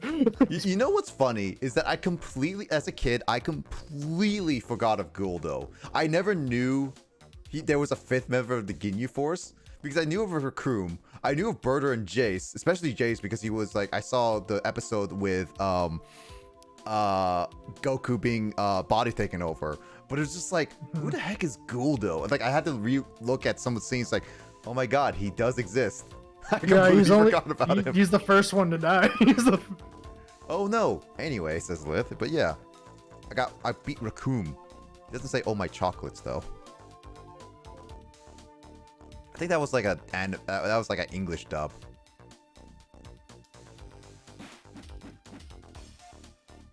It's like, also, by the way, why are there dinosaurs on Namek? There was like only dinosaurs in like, I don't know, Earth?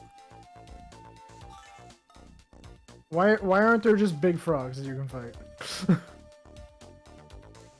Just fight a big frog. I know there's the Namekian frogs. Oh, you mean, I can hit these guys with 1 hit. Dang, I'm so good. Never mind. Yeah, I'm jamming to this music right now. Oh, it's this part right here that I can use to skip. I'm not doing that, dude. He said, I know exactly what to do here. It's not too hard. It's like, it's literally just like fly into the corner from that spot and then you'll be good. You skip this whole entire map. Oh, is it like a part like right on the, like another map like right on the other side of it? Yeah, or something? it's like it's meant to stop you until you beat everyone, but because like the hitbox of that map is so close, it's be like, oh, just go there and you're good.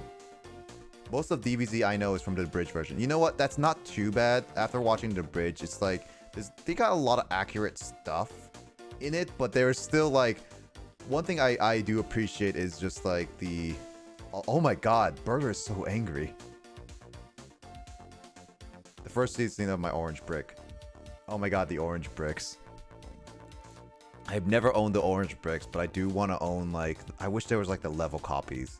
That's one I want to own. Oh god, Birder hits hard. Raccoon hit like nothing, but Raccoon hit Birder hits like a truck. How does Raccoon hit like nothing? No, he was like, he only hit like less than 1/4 of my health. Birder hits half of my health. But he went down super too powerful. Look at Birder's face. This is like, that's a reaction image right there. Why is he so angry? Where's Jace? Now I need to fight, because I don't think I fight Guldo in this one. Oh, there's Jace.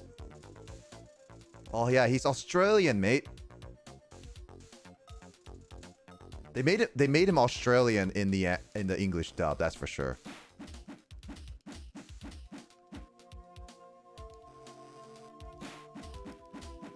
I like my aliens Australian. Also, he has like he looks super weird. His character sprite, like in his Yeah, game. his sprite, yeah. Can't believe the beaten, mate. Level 22. Yep.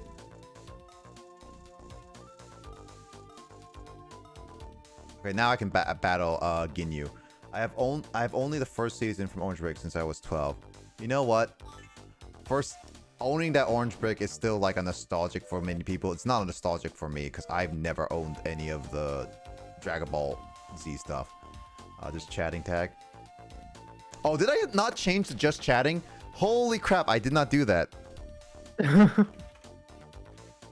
Hold on. I need to change this so that Emoto would do this. Rip. Sorry, Emoto. Sorry, future Emoto. Kyle, say hi to future Emoto. Hello, future Moto. She's gonna DM me in like 3 weeks and I'll be like, well, fuck. No, is this I'll the grab old some Dragon more Ball? real quick. Yeah, it is. It is. So to context Max, I have like a friend we go by Emoto because she doesn't want to reveal her name on streams. And she's the one who helps highlight my stuff. And I'm supposed to give the categories proper segments. But because I messed up there, now she's gonna see this part in the middle of this segment and just be Chris like, is joining in too in chat. hi, future Emoto. Yep. Also, Blaze, how you doing? You're welcome. Yeah, thanks. Thanks, Eves. But yeah, this is the old Dragon Ball game. We're getting close to the end because now I'm fighting Ginyu. Oh, God. And I'm doing fine. We just played a lot of Project Winter earlier. It was a lot of fun. I had a, according to Kyle and Max, a movie slasher moment. Just being silent and just killing one of my friends.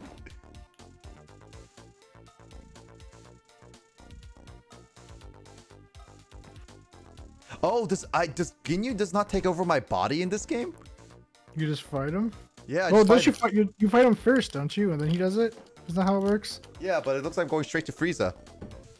Wow. Oh, look at that! Look at that picture of Frieza's ship.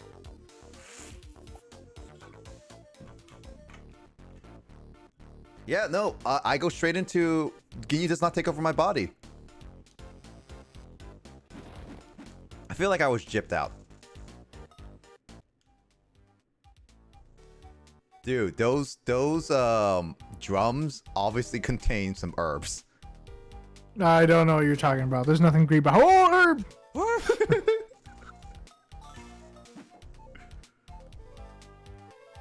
I love when you can clearly see the outline of the herbs. Also, thanks for the hydrates. I do appreciate. So sometimes I forget to drink. Unlike Max though, who doesn't ever forget to drink. Can you drink anything anymore? Oh, I can drink whatever now. I can do it all. I'm glad you can finally drink, Max. Oh yes. I'm quite happy to. I was like, Max, you say I was like, you shouldn't be like have like kidney stones anymore. Oh yeah, it's been a while. I'm fine now. I'm good. I'm glad you are. I still think it's stupid that you can get soft locked because of this thing that like the freaking flying stuff. Yeah, you can, and it's stupid because it's like, if you don't have Nick. enough, then it's just like, oh yeah, I think by stupid you mean revolutionary. Of its time. it was so revolutionary, When did this game invented. come out again? See Dragon Ball Z. I think 2002 Legacy of Goku. or 2001. 2002, baby. Same year as Super Mario Sunshine with that lily pad level.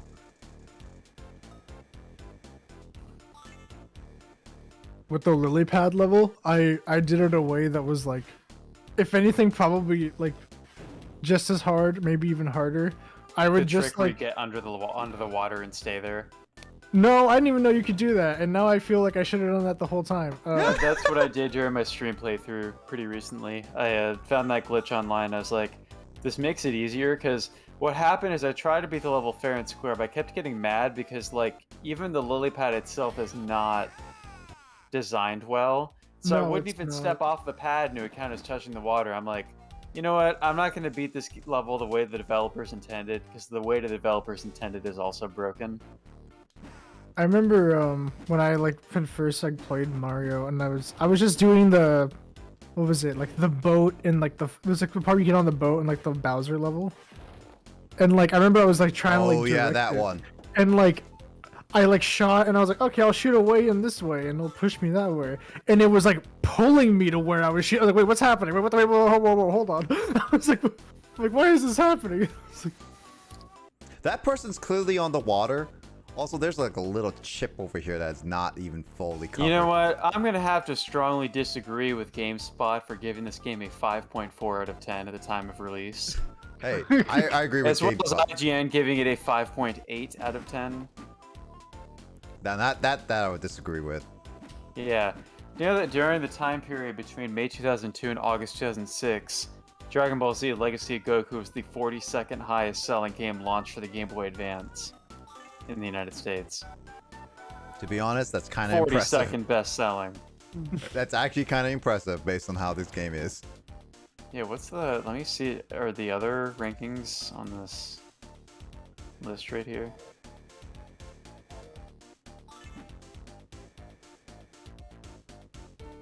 Oh my god, at that time, during that time period, this game was actually selling one slot higher than Kirby and the Amazing Mirror.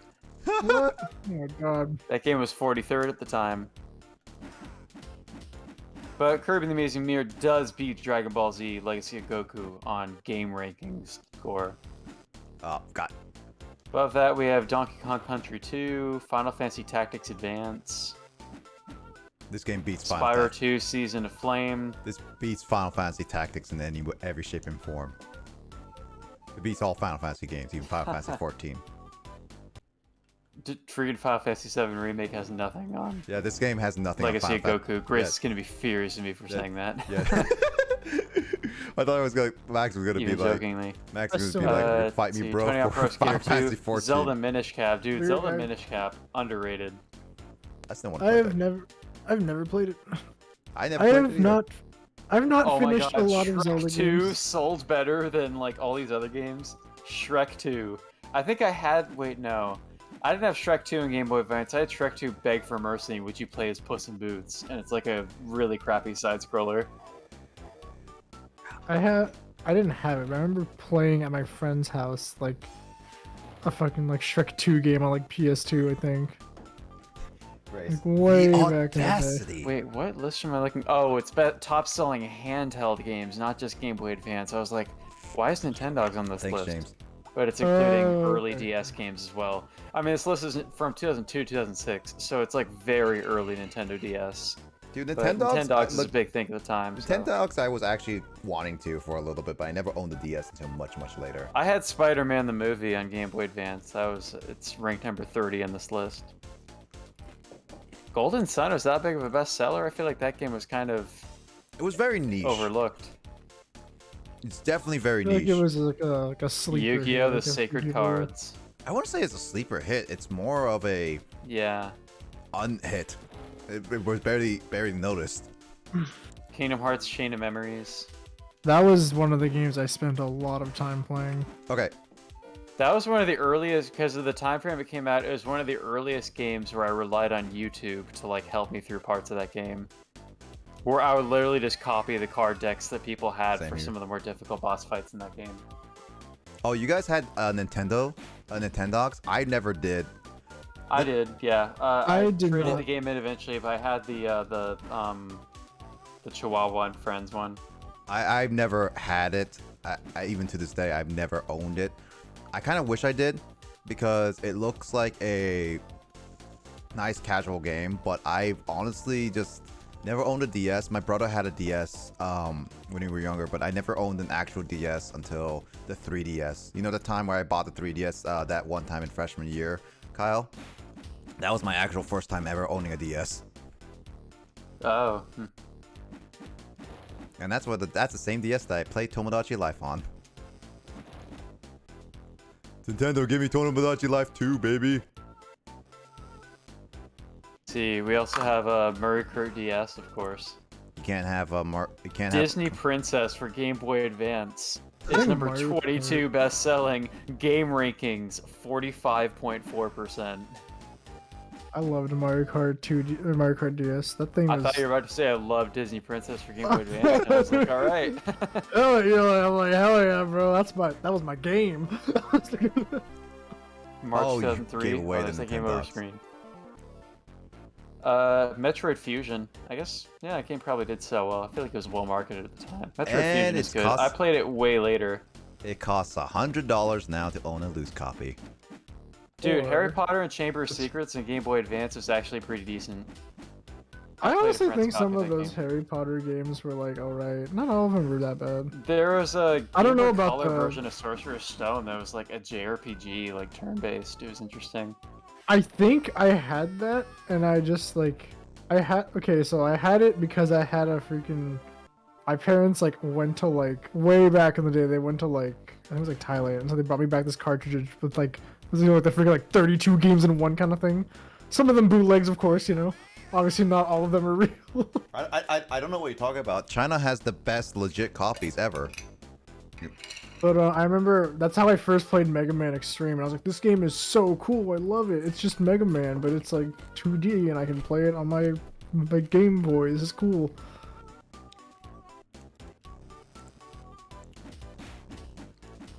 Kirby Nightmare in Dreamland is number 17. Oh hell yeah!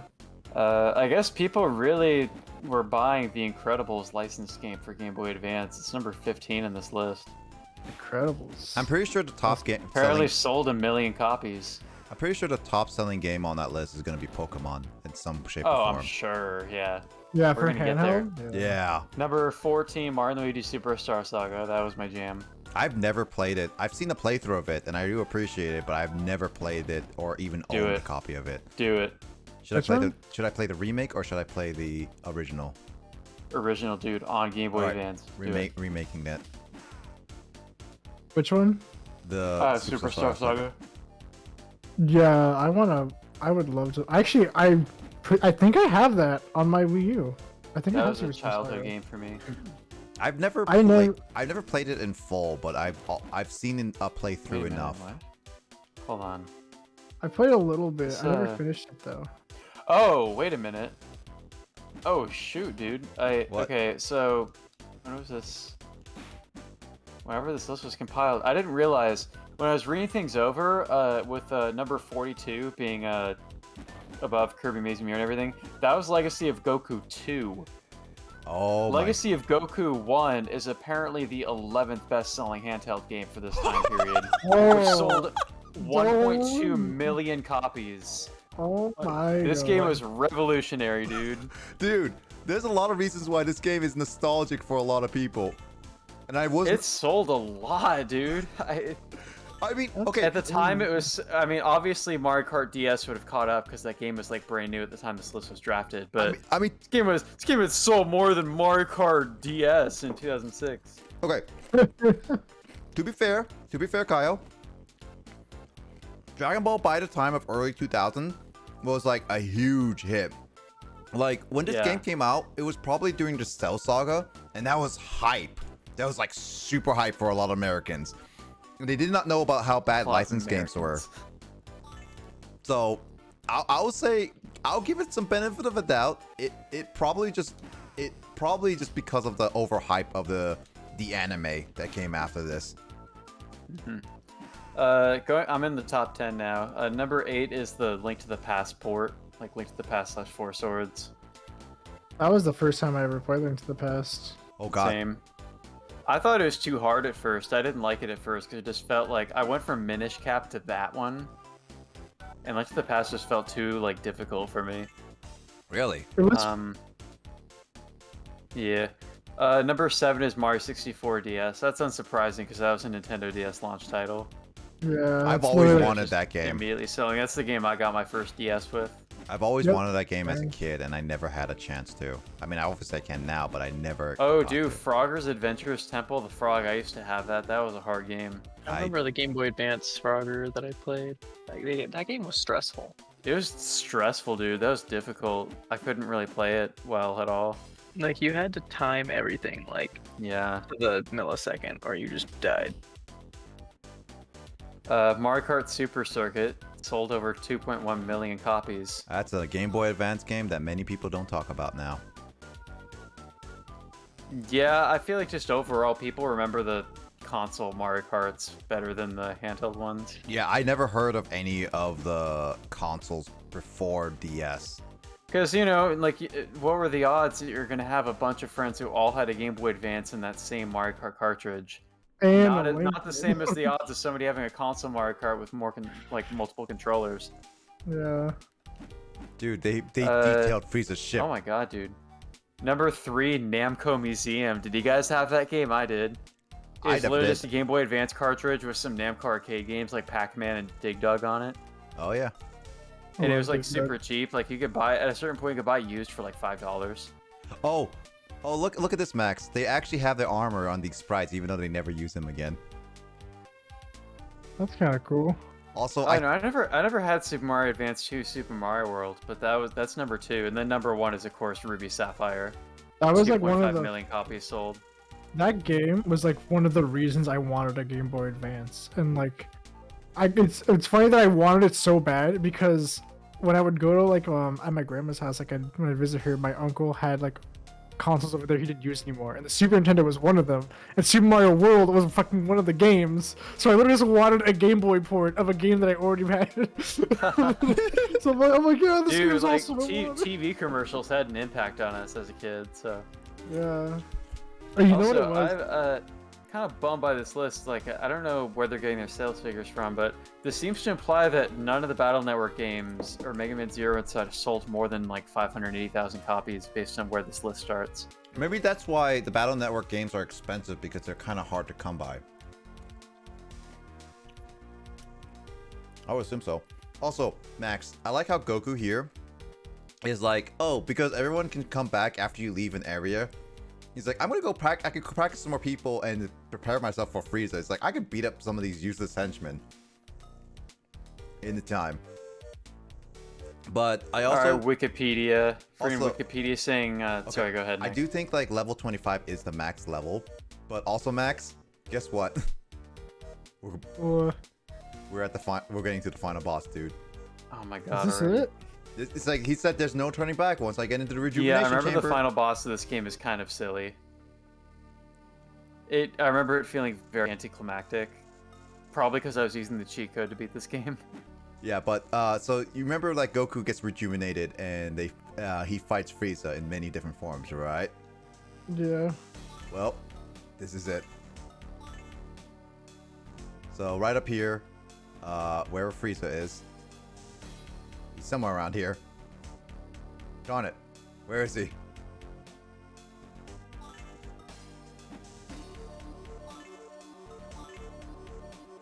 You can go in with Wikipedia stuff if you want. I was just gonna say that Wikipedia claims that according to Metacritic, this game received mixed reviews. I think by mixed they mean that this game contains a mix of fantastic revolutionary gameplay features from 2002. Also, that sprite, that face, Also, yeah, he says wow. Piccolo was revived. High But art. also, how is Namek unstable? Like, Frieza never was destroying Namek until a bit into their fight. Yeah. Okay, where are you, Frieza? Frieza! Oh, there he is. Oh my god, Frieza's big head.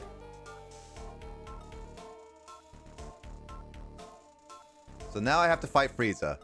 But remember, Frieza, this is not Frieza's final form. Because once we fight this Frieza... how much of punches do I need to do? Ow. Ow. I need a sensu bean. Give me a second. In 2 seconds. Remember the time where Goku ate sensu bean during the middle of Frieza fight? Yep. That's pretty normal to me.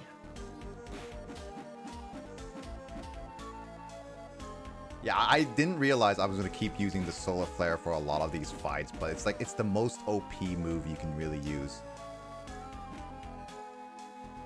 Yeah, so I think even if you get riveting max combat. level, this stuff is really difficult to not die from.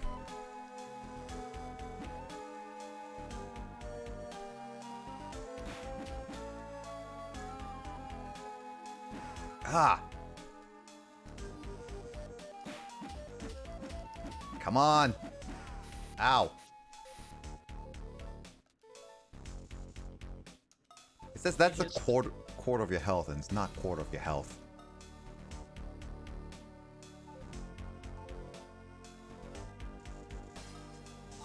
Oh, give me some more orbs.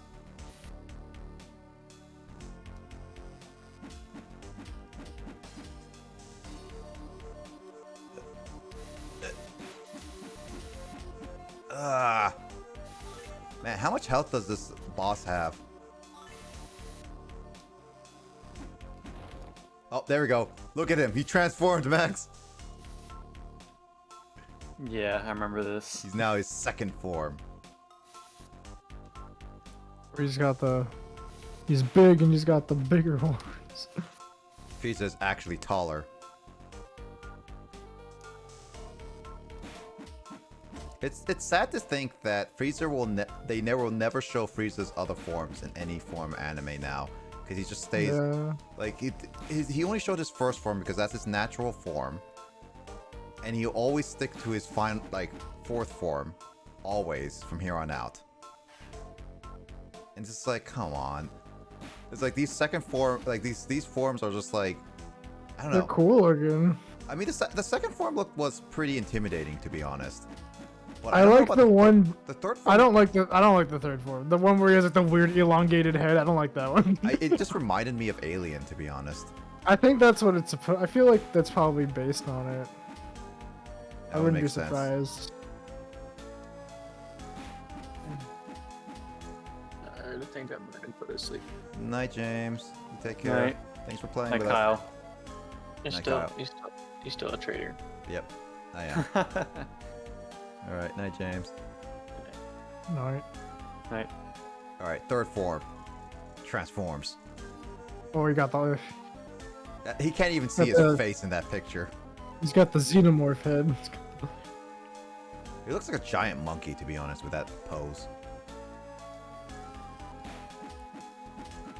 I think there was one time where I actually glitched this whole fight, and Frieza was like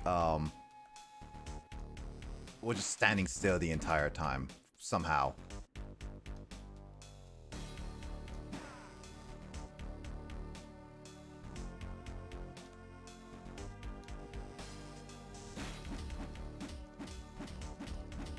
This fight is like so annoyingly difficult just because of just how long it takes to just beat them up.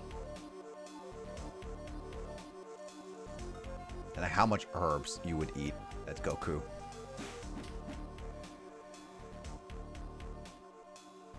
Why can I use the spirit bomb? Where's my Kaioken? My what? By this time, Goku would learn a form that multiplies his strength a lot, but puts a mega strain on his body, called the Kaioken. It turns red. Oh, I thought you said Kyle. Kaioken. something. I was like, huh? the Kaioken. Kaioken. Hey, Kyle. That's what I heard, and I was like, huh? Kyle. What am I supposed to do? Teach me the Kaioken. Kyle's not here, dude. I'm James. All right, yeah. James, teach me the Kaioken. There is no Kyle. How could I, Only James? James. Max, teach me the Mexican. That sounds That sounds like a very Hold on. strange way to say Hold Mexican. on. What the hell? Bro, I know I'm Mexican, but you don't gotta say it like that, man. Are you actually Mexican? Yeah, I am. I You didn't don't know realize that would make sense. Oh my god.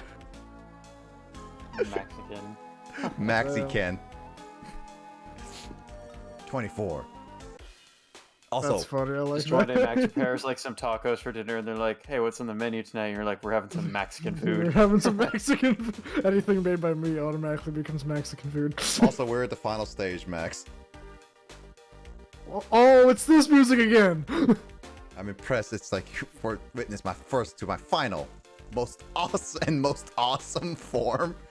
Dude, this is like when you play Sonic Adventure 2 and you hear Shadow say, "Yeah, I'm the coolest." Yeah. Oh my god, it's just like, really? Just like, Also, this is the most epic part of the game. I know, I can hear it, bro. Oh look, Krillin disappears, Where'd he go? and Goku transforms without taking off his shirt. Now he's angry. Yeah, what the heck? He's supposed to have no shirt by now. This game's not accurate. Bad game, 0 out of 10. Super or not super? My speed increases. Cool, I'm gonna run away from him because he actually is powerful. Ouch. He's too strong.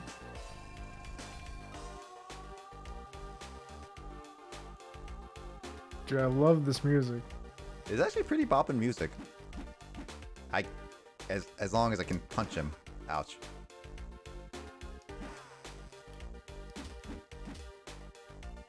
Maybe I'll play the Budokai games. At least Budokai 1 and 3, not 2. We don't talk about 2. Why is 2 bad? 2 is just like, it's like they wanted to improve upon the game, and they did, but like, it's weird where they improved, and then like they look at the HUD, and the HUD doesn't look like nice and polished. 3 has much more stuff that goes on in terms of like improvements to the game, where they have like a kind of rock paper scissors moments where like if you're getting in like a long combo, you can like input like a button and it might get you out of the combo or not. It was cool. Like they didn't have that in 2, but like 3 kind of made it like, all right, like just because you're getting absolutely combo, you're not out of this yet. Like you can get out of it, you know, thing. Like, having said that, if that was in Fighters, I would not be happy. But it's in a different game, but so I like it. It's in not Fighters, so I like Why it. it comes in Fighters too? Oh, if that comes in Fighters too, then I mean, honestly, I don't know. If it's the whole thing was if you and your opponent pushed the same button, and it was like all like the 4 face buttons. Like if you guys both push triangle, then like if one person pushed triangle but the other one didn't, it would keep going, and it's like, okay, the combo was continuing. But then like if they at any point during the combo hit the same button, then it would like you could get out of the combo. And like every time you pushed a button, I think whichever button like you pushed, you couldn't push a second time, kind of thing. So it was like, all right, like you have to make sure like you get it right, kind of thing. Yeah, Max, Or else you and I lose out should on play something. some Dragon Ball games like online at some point. Also, If you can find actually, if you don't have it, I would be totally down to send you the file for Dragon Ball Z Budokai 3, because I think I have it. we have Budokai Tenkaichi 3, but that's Oh, okay. Yeah, see, I'm not into that one. aw. That game, I don't know. Once the games got more 3D, I fell off of like liking the games. Makes sense. I don't know. Also, by the way, Max, I beat the game. That's it. Yep. It's yeah, done. like I said, anticlimactic. Yeah. Oh, look at this! Look at this! Oh my God. Cinematic! Cinematic! This is crazy. Revolutionary. Look, Goku has his shirt off. Whoa. For how could IGN give this a 5.8 out of 10, dude? Dude, they had crazy. Look at it. You can hear the scream, but you know he's screaming. You just know it's there. Yep. This is weirdly triumphant music for what appears to be Goku's death. True. There's I will freaking say. Star Wars ending sequence here. Yeah, no, this really is. Just have it do like the Star Wars pan too. Yeah. Back on planet Earth, Goku's. Can they hit me with like the that power Star of the Wars newly fade restored too? You know, like dragon. the one where it just like slides. Nearly from, short like, side to side. dragon break balls to wish all of. That's a terrible place to break the text.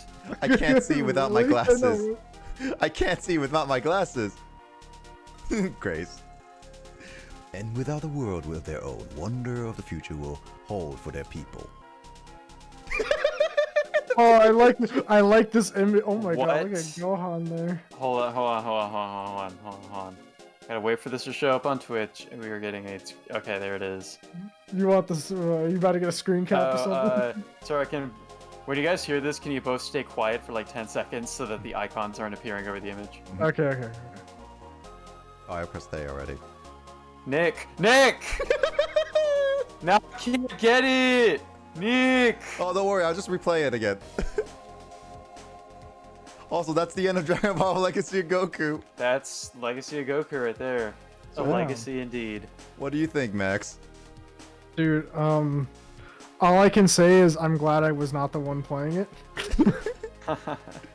Having said that, though, I think this game, I don't know, like it's definitely like The of its 11th time, best-selling you know? handheld game, well deserved. You have your opinion, I have mine. It's the best-selling Dragon Ball game of all time. What are you talking about?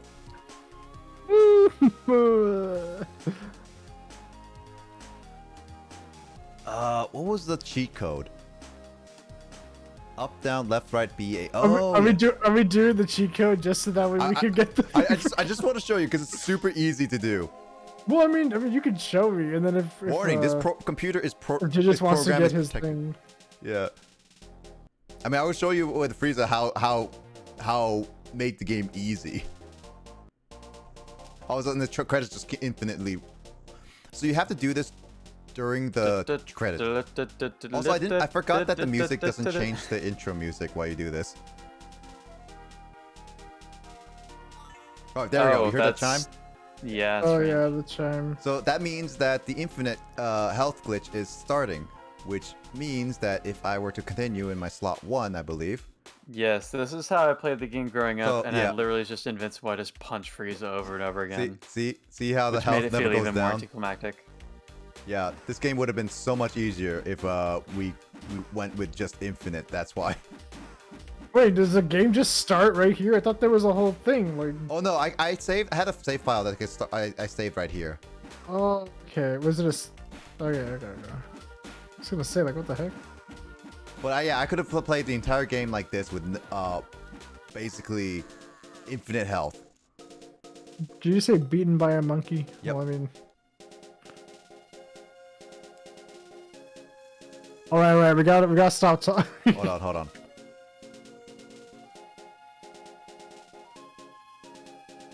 All right, that's good enough for time. Kyle, you got it? He can go in the Say- bot if he doesn't have it. You know? But everybody must be quiet. I got it. Got it. So yeah, that's like the infinite health glitch. It's like it makes the game so much easier, which is I find funny, to be honest. But yeah, that's the entire game, and it's just like That's crazy. it's an interesting game. Obviously, there's a lot about this game that isn't great, as mentioned before, but there is a reason why it probably sold really well, and it still holds a lot of people's hearts because of nostalgia, and it holds mine just because of that. So it's a Dragon Ball game. What can you say? And it was like on the Game Boy Advance. It's like you could play the entire 2 sagas in one go, kind of thing. So yeah, I beat that entire game in like about 2 hours and 50 minutes. So yeah, this game only took about like 3 hours. So Max, do you want to go into Legacy of Goku 2? Not tonight, of course, but would you be interested in continuing with me? Well, I mean, if the games get better, I'm not opposed to seeing it. I mean, Yeah, I don't know. I heard 2 is a lot better, improves a lot, and then there's Boo's Fury, which I want to know how good that one is too.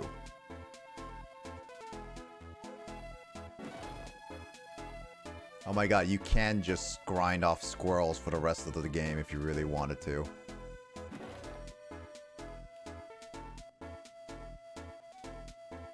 Oh yeah, I should showcase you what I mean by soft locking. I think it's like... Yeah, it's like... you can lose yourself on this ledge. And then Dragon Ball sometimes have a hard time spawning in.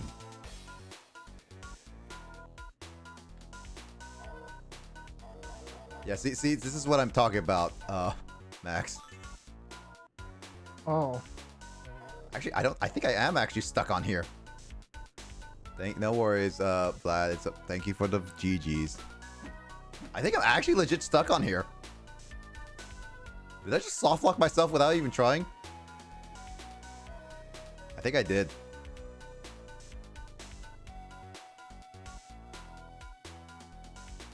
Wow. Who knew who would be able to defeat Goku by trapping him on an island? he can no longer fly. Yeah, no, I actually can't get out of here. That's hilarious. Yeah, so this is what I was talking about, like how you can soft lock yourself in this game. That's wild. Oh yeah, there you go. It's so hard to get out. You can go through here, but you can't go that. It's so weird how you can soft lock yourself in all this game.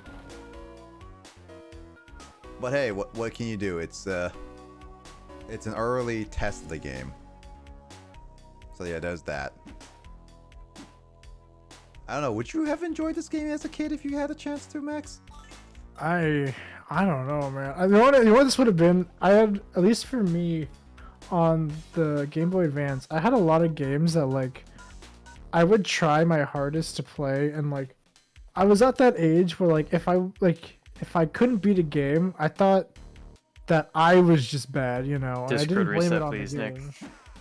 Oh, okay. Oh, yeah, it's a little choppy. It always Anyway, does like- that after a little bit. Yeah, that's better. But like, I don't know. Like I said, there'd be games I play and I think like, oh, like I'm not doing well in this game. I must just be bad at the game. Like it's not the game's fault. It's my fault. And like, sometimes that's right, but that's not always the case. Sometimes the game's not doing a great job at like in one way or another of like either walking you through it in a way or like making situations that are doable for a player and making some really unfair shit. So for this game where you take a ton of damage, I probably would have been like, yeah, I'm not good enough for this game, and then I probably would have stopped playing it. I don't know if I ever would have finished it or even knew about or even know about the cheat code. Actually, wait, maybe I would have, because I remember I had one of those books that you can get from like Barnes and Noble that is like 20,000 cheat codes or something. You know what I'm talking about? It's like 20,000 cheat codes for like all the games you could possibly play. I think I learned about the cheat code online with people being like, "Oh, hey, there is a cheat code for this like infinite health thing," and I was just like, I did not know. I did not know if it would work because like back in the day, it was like a lot of like people, when people tell lies, people just automatically believe them because like back in the day, people would believe anything. Like I believed like with Pokemon, it's like, oh, you press the B button when you try to catch them, and it's like they automatically will be caught. It's just... But I just tried the infinite health glitch, like health cheat, and it was just like, God, it helps so much just beating the game because I don't have to worry about healing. I could just go straight into just battling. Yeah. Hey, Wheezy! What's up? You just missed me beating in this game. I'm only playing it just because I just wanted to try out the infinite health.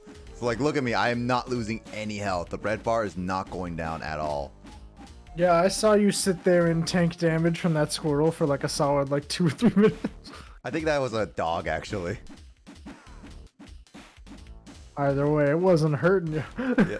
But how are you doing, Wheezy? I hope you're doing well. Yeah, it's like I think the developers knew that this game was going to be super hard for a lot of people because they knew how hard all the bosses were or enemies, and they would just be like, all right, we need to actually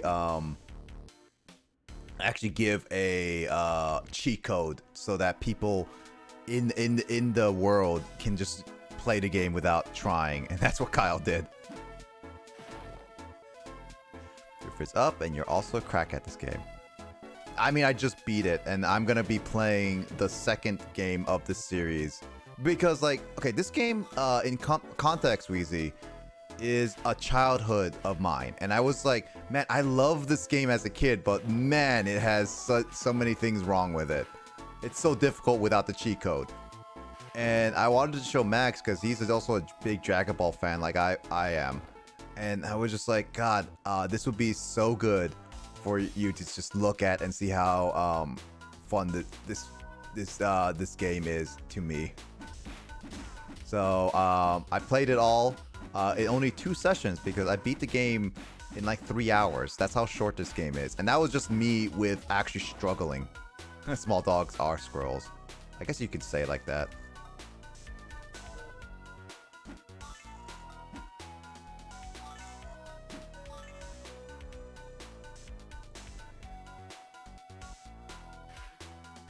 But yeah, this game is nostalgic for me, and that's the only reason why I even wanted to play this.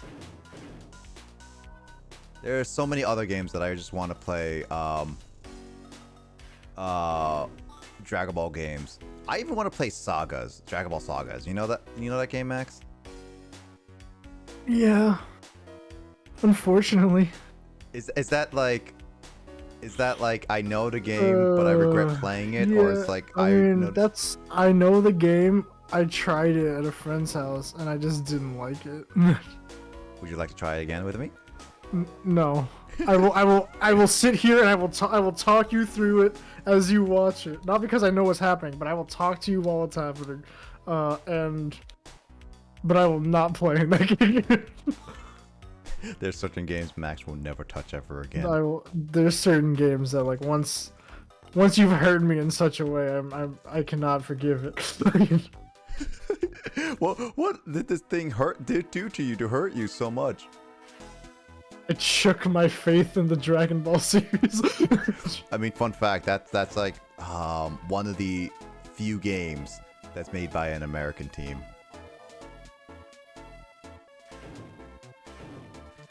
These sorts of games have always been fun. These sorts of games are just like one of those like nostalgic and fun-filled games for what it is. Like, I like there's one game that I have in my childhood that I still own to this day. It's called have you guys seen Jimmy Neutron, the Boy Genius series? Yeah, yeah. I still have the game, the GameCube game that's called Jimmy Neutron Attack of the Twonkies. If you have never seen that special, I've seen the episode of the show, but I've never played the game. I had the Game Boy Advance game of that, and I had never finished it. I have that game. Yeah, I like the show too. Like Weezy's like, it's great, yes. That right. But I have that believe game. it. I played it, and like, it's also one of those that's like, it's just nostalgic for me. It's not a great game. It's a licensed game, but it has its own charm. I've been actually considering just replaying it just because it's a fun little game in a sense. So that's definitely a game up there of like I will very much play it just because it's nostalgic for me, and that's it. I mean, there's also like the same with like Bionicle Heroes. If you guys don't know what also Bionicle is. Dude, the real ones remember Bionicle. Dude, have you remember seeing all the shows for like not all shows, but all the commercials for Bionicle? That's the thing, like, I don't know, I was never into Bionicle, but I knew what Bionicles were. I was like, alright, this is kind of interesting, like... Dude, I loved Bionicle so much that I wanted to collect every single figure that came out, and my parents were just like, no. They were like the same thing. They were just too expensive, but if my brother and I had like so much allowance money or like a part-time job, I'm pretty sure we would have went out our way to buy every single Bionicle figurine. Also the games, like I got Bionicle Heroes because my brother liked it and I thought he would enjoy it. He turns out he just didn't really like the game a lot, and it was just like, oh, but I have nostalgic with it. I remember, what was the Bionicle thing I remember? Shaking. There was like PNG. I think there was a movie called like, what was it? Bionicle like Mask of Light or something. That's the one I remember. You mean the That was like one of the movie or the first game? movies. Movie or the game? Both. Okay. Yeah, I enjoyed that movie for sure. I actually legit do have the third Bionicle movie. Oh my god, Kinyama's face, I forgot. How many He gifts? just has his eyes open like that. It's so creepy. How many gifts have you made of that picture? Just these two. I just found a website and I'm just playing around with these silly effects. That's hilarious.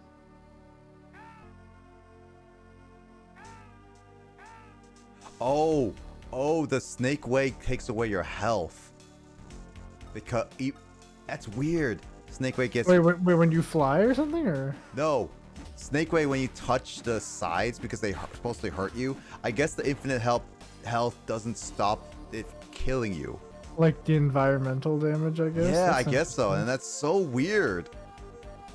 That's weirdly specific. Yeah. I mean, this is like literally the only environment I think that has like this thing. So there's that. But yeah, this game is just makes it super easy when you just have like infinite health. Yeah, I remember when I'd play games, like the one kind of cheat I would, if I put on cheats, like the one type of cheat I wouldn't use was like usually the infinite health kind of stuff, because I was like, I still want there to be like a challenge, and once you can't die, it's like all the challenge is gone. Tell that to Pascal. That's like the one thing that I would be like, all right, like I'm not gonna give it, like I'm gonna make it so I can die, you know, Yeah, gotta fight something. I mean, as a kid, I never really cared whether it be cheats or not. I do try to play games nowadays based on like how they're designed and see if I can beat them. Same thing as like with like games like hard games I've played. Like Celeste is one of the hard games I've played in recent times. It's just like that was difficult. I definitely do want to play Dark Souls and Elden Ring at some point. I'm debating what version of Dark Souls and Elden Ring I should get, and I'm like, if I get a PS5, I'm probably gonna get Elden Ring on that. So a lot of those FromSoft games are made with the Sony consoles in mind, and and even if you do get it like on like I think it's on the Xbox, right? I think it's on the Xbox. If you do get it on the Xbox, it'll still work fine. It's usually more optimized for consoles though than for PCs.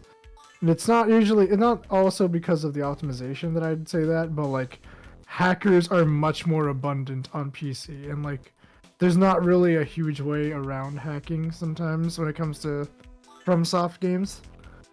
That's true.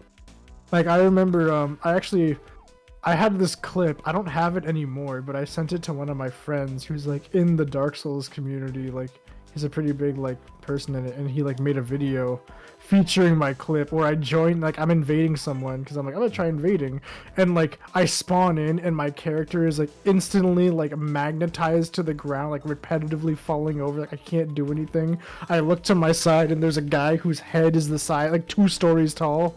I'm like what has happened? And like I look to my other side and there's like another guy who's trying to invade, like just like me, and the same thing's happening to him, and then just like, it's almost like I got in there and he's like, bro, you're seeing this shit? Like, you see what's happening to us? And then like not too long after all that happens, my game crashes and it's just over, and I'm like, well, that's weird. Okay.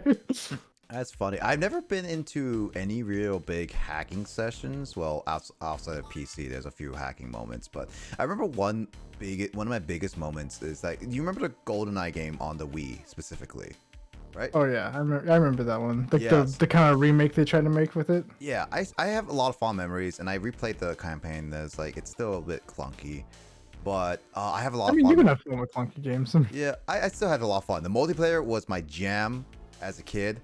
I love that. And one of the biggest things about that game was I played the heck out of it. And when I got to the parts where we were just trying to kill people for a lot of points, I remember there was one specific session during the jungle map. Do you know which map I'm talking about for the jungle map? I don't know if I don't remember the maps fully. Okay, So I there was just probably like a wouldn't. lot of bunkers in there. Like you can go into the like doorways and walls and hide outside. But one of the best matches that I actually had a lot of fun with, even though I lost, it still was a lot of fun. It was that map with all the bunkers and stuff had a moment where there was a hacker, and every single time, every part of the outside of the map that's not inside any buildings or the bunkers had constant drops of grenades, straight up just dropping from here down. So it's kind of fun. It made it like an actual action movie, and it was fun because there's so many people. I would just like try to run from one side to the other, try to get the objectives and kill people, and it just made it actually kind of funny. It's like sudden death in Smash where they start dropping all the bombs. Oh yeah, no, it was straight up just like, oh my god, I have to move this way, I have to move that way. It's like, but it was I actually had a lot of fun with that moment, and that's definitely one of my favorite moments of like of the game, just because of just like, oh, how many times I would have to like dodge the bombs, dodge everything, and then just try to survive. It was just that. It was actually legit just a fun time.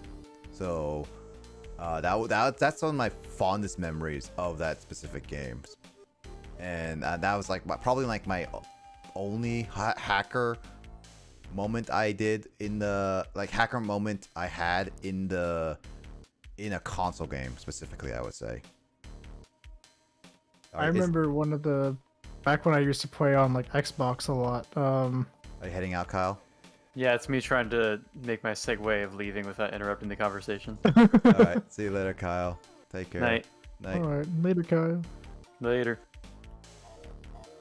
Like I think the only one of the few times that I've experienced like console hacking is I remember I was playing Call of Duty 4, and this was like already after the game was like on its way out. Like Call of Duty 4 at this point was the COD from like 4 or 5 years ago.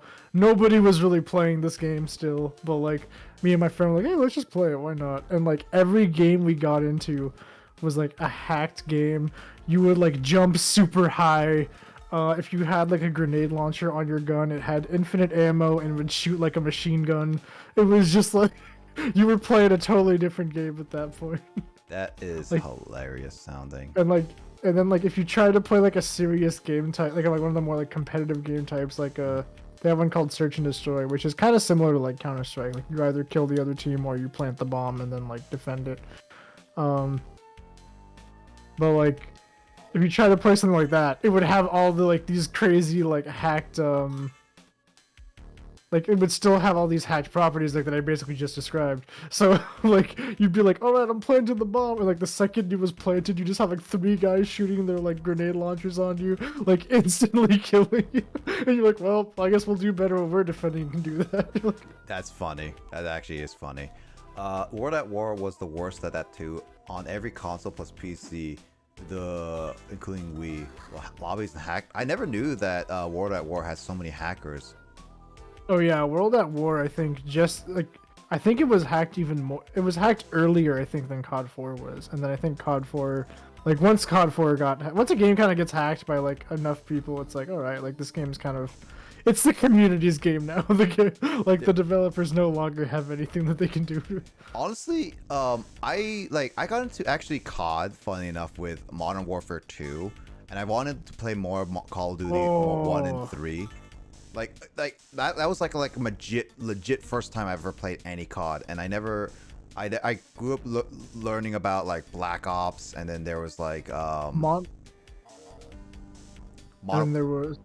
Warfare, like all the Black Ops games. I never grew up with World at War, but I've always wanted to play some of the Black Ops with like people with like zombies and stuff, because I never got to play the multiplayer a lot. I had a couple people who had Call of Duty, but we never got to play a lot of multiplayer stuff together. I kind of missed my chances with those. World at War, in my opinion, was like probably one of my least favorite Call of Duties. Having said that, though, I am thankful for what it did in making like zombies such a big thing, because I loved the zombies mode. It was my favorite part of that game.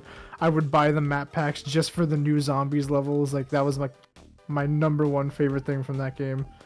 And then Black Ops made it. I think Black Ops 1 was like the best, like the perfect zombies experience, because they had their maps, and then after enough time had passed, they had a map pack. I think it was called Resurrection, and the Resurrection map pack brought all the old map packs from like the previous Call of Duty games.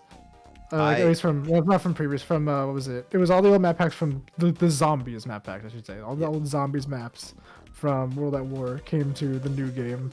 Yeah, I wish I got to play some of that, but I never did, because I never grew up with like a Xbox or PC until much later, and I wish I did. One thing I do like World at War having though, I played the campaign, but it was like, it's okay.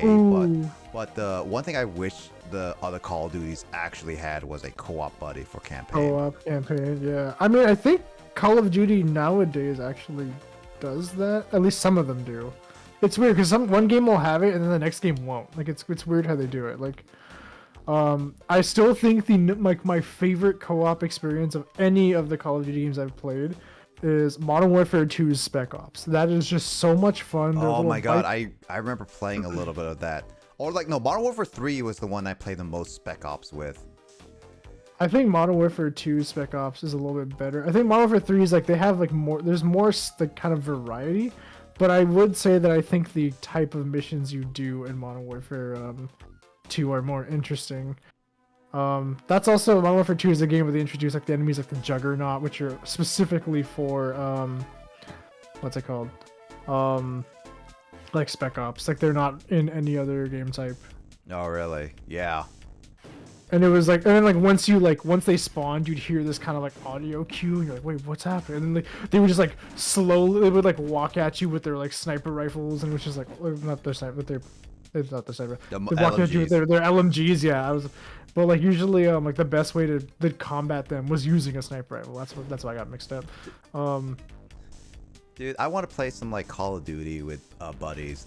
Mac, you have like what Call of Duty games do you have on I mean, PC? I have the thing is I have Modern Warfare 2 on PC. If you ever want to play it, like, I Dude, love play that with game. me, dude. I would play Yeah, deep down dude, to play I'll be down to play I'm multiplayer so- and stuff like that. I never grew up playing multiplayer because I've always got intimidated by that as a kid. I'm not very good at like at least not with keyboard and mouse. Like I'm not very good at like Call of Duty multiplayer. Like I'm definitely a controller Call of Duty player. Yeah, like, for I've sure. tried the keyboard. It's Um, definitely not good. I wish you can play with the control, but they never optimized it that well. No, they never did. And only in the newer games did they bring back the ability to like use a controller. But like Modern Warfare 2, you can't do it. There's no controller support. It makes me kind of sad. I think actually I wonder with the new, because like Steam has its whole like controller thing now. Like Steam has it's like its own built-in support. Yeah. I wonder if you'd be able to do something like that with You could actually. Modern Warfare. Yeah, like I mean, the thing though is what would happen is your right stick would be a simulated what's it called? Like mouse. So it would probably have like very fast exponential like acceleration for turning, and like that's what's kind of hard for some games. Like it makes it so it's really hard to use the controller. I mean, you could just like turn it down later. No, that's the thing. Like it's because it's like a mouse. It has to do with like your mouse's like general like Yeah. DPI and everything. It's like a whole big thing. But at that point, it's like you may as well just kind of like figure out learning the keyboard mouse. I think this is also like third-party programs. I think there's one called like XPatter, but that also costs money and stuff like that. So it's not fully worth it. Spec Ops were like the ones where you needed to sneak around Pripyat on a snowmobile and race and such. Yeah, that was like in the Modern Warfare 3. I remember that stuff, but I'm not 100% certain too because I never played the 2 Spec Ops. Yeah, Modern Warfare 2 was awesome. Like they had some of like the missions. Like one of the most iconic Call of Duty 4 missions is the one, and I think they're talking about the Pripyat Ukraine. It's the one where you are doing. It's basically a sniper mission, and you're like going through and like you hear this a lot in Call of Duty. Like some people actually like make a joke about it. Just like it's like you can either take the shot or let him pass. Your call. And then if you take the shot, then like your like buddy who's with you will like kill the other guy that you don't kill, kind of thing. And like it's such a cool mission. And then like as you're doing it, there's a part where it's like, oh wait, there's guys up ahead. You like start going, like you start crawling on the ground, and like as you're sitting there like waiting, there's like tanks rolling by you, and you're just like, oh no, like they're right there. Like That's funny. it's a cool mission. Like I do think if you've never played Call of Duty 4, like it's definitely worth trying. And like you don't have to play on the hardest difficulty to get enjoyment out of it. Because Call of Duty 4 does have like a good like story. Yeah, I'd say Call of Duty 4 and Modern Warfare 2 are like the I best think- of like. Like for me, Call of Duty 4, I like it in a more realistic sense because it gives more of a realistic atmosphere of like a lot of situations.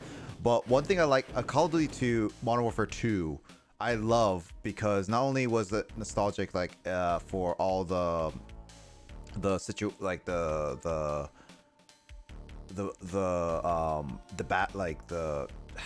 just like the whole overall arc of that story. But I really enjoyed it felt like a huge blockbuster action movie everywhere, and it just like God. It did, yeah. I mean, I to be fair, I do like a good blockbuster action movie, to be honest. So I kind of like, I probably got a little bit of like, it just felt good. Did you actually get the remasters for one and Call of Duty Modern Warfare 1 and 2? So Modern Warfare 1, I don't. Okay, so actually, here's the thing.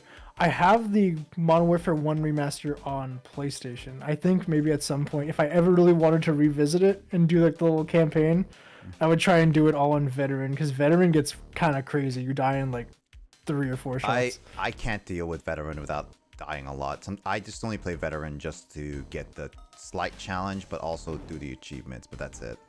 That was usually why I did. Like my friend and I, we like achievement hunting games, and so like when we played Call of Duty 4, like Modern Warfare 2, way back in the day, like I did like all the I got all the achievements for that. I got all 69 stars in Spec Ops. Mm-hmm. Like it was just like a fun thing to grind for. Okay. Let's see. Yeah, the original preparation was in COD 4. The Spec Ops map was in Modern Warfare 2, where there were snipers hidden around the map. I never tried that, and you had to watch for a reflection in the scope. It was super frustrating. Yeah, the snipers, like right before they'd shoot you, there'd be like a reflection. So like if you saw that in time, you could like get behind, like get down or get behind something. But like if you didn't, like it would just like they would just down you instantly, basically. Yeah, I liked the Modern Warfare 3. It's just like a lot of different things about it was just like really nice and fun. Modern Warfare 3 also had the survival mode. I wasn't personally too into it because I didn't really like the multiplayer maps as much, but I thought it was alright. The survival mode in Modern Warfare 3 was actually legit a fun time. Like if I had like a buddy with Modern Warfare 3, I would have like legit played it a lot, whether it be on PC or Xbox if I had it. I would have actually legit played it. So honestly, well, like I enjoyed Modern Warfare 2. I like Modern Warfare 1, but definitely 3 is like the story was not there, like campaign and stuff like that, and obviously the reusing of the graphics and everything. But the multiplayer's aspects, I really did like a lot of refined stuff. Like also there was like the confirm kill multiplayer. Like I really like that mode in. Oh yeah, kill confirm. Like you get the kill, you have to go pick up the little. Yeah, dog that one tag, was and actually then, like, really good. I was like, when I first saw that, I was like, man, that's actually really creative. It's like that actually gives him more incentive to just like be careful where you kill. Yeah, like I always liked that.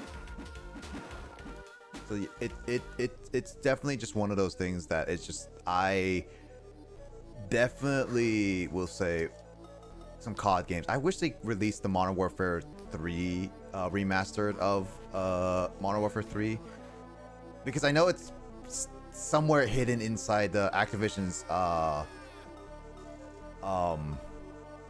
vault and stuff like that. It's pretty confirmed based on the dates and everything, and they only held it back because what was the reason? It was back in 2008 in 2018. What was the reason again? I forget. I don't know. It was a global event. That's why it got delayed a lot, and I completely forgot about it. For Modern Warfare 2 remasters? Yeah, it got delayed because like if you look at the museum section, you can see many of the aspects of it that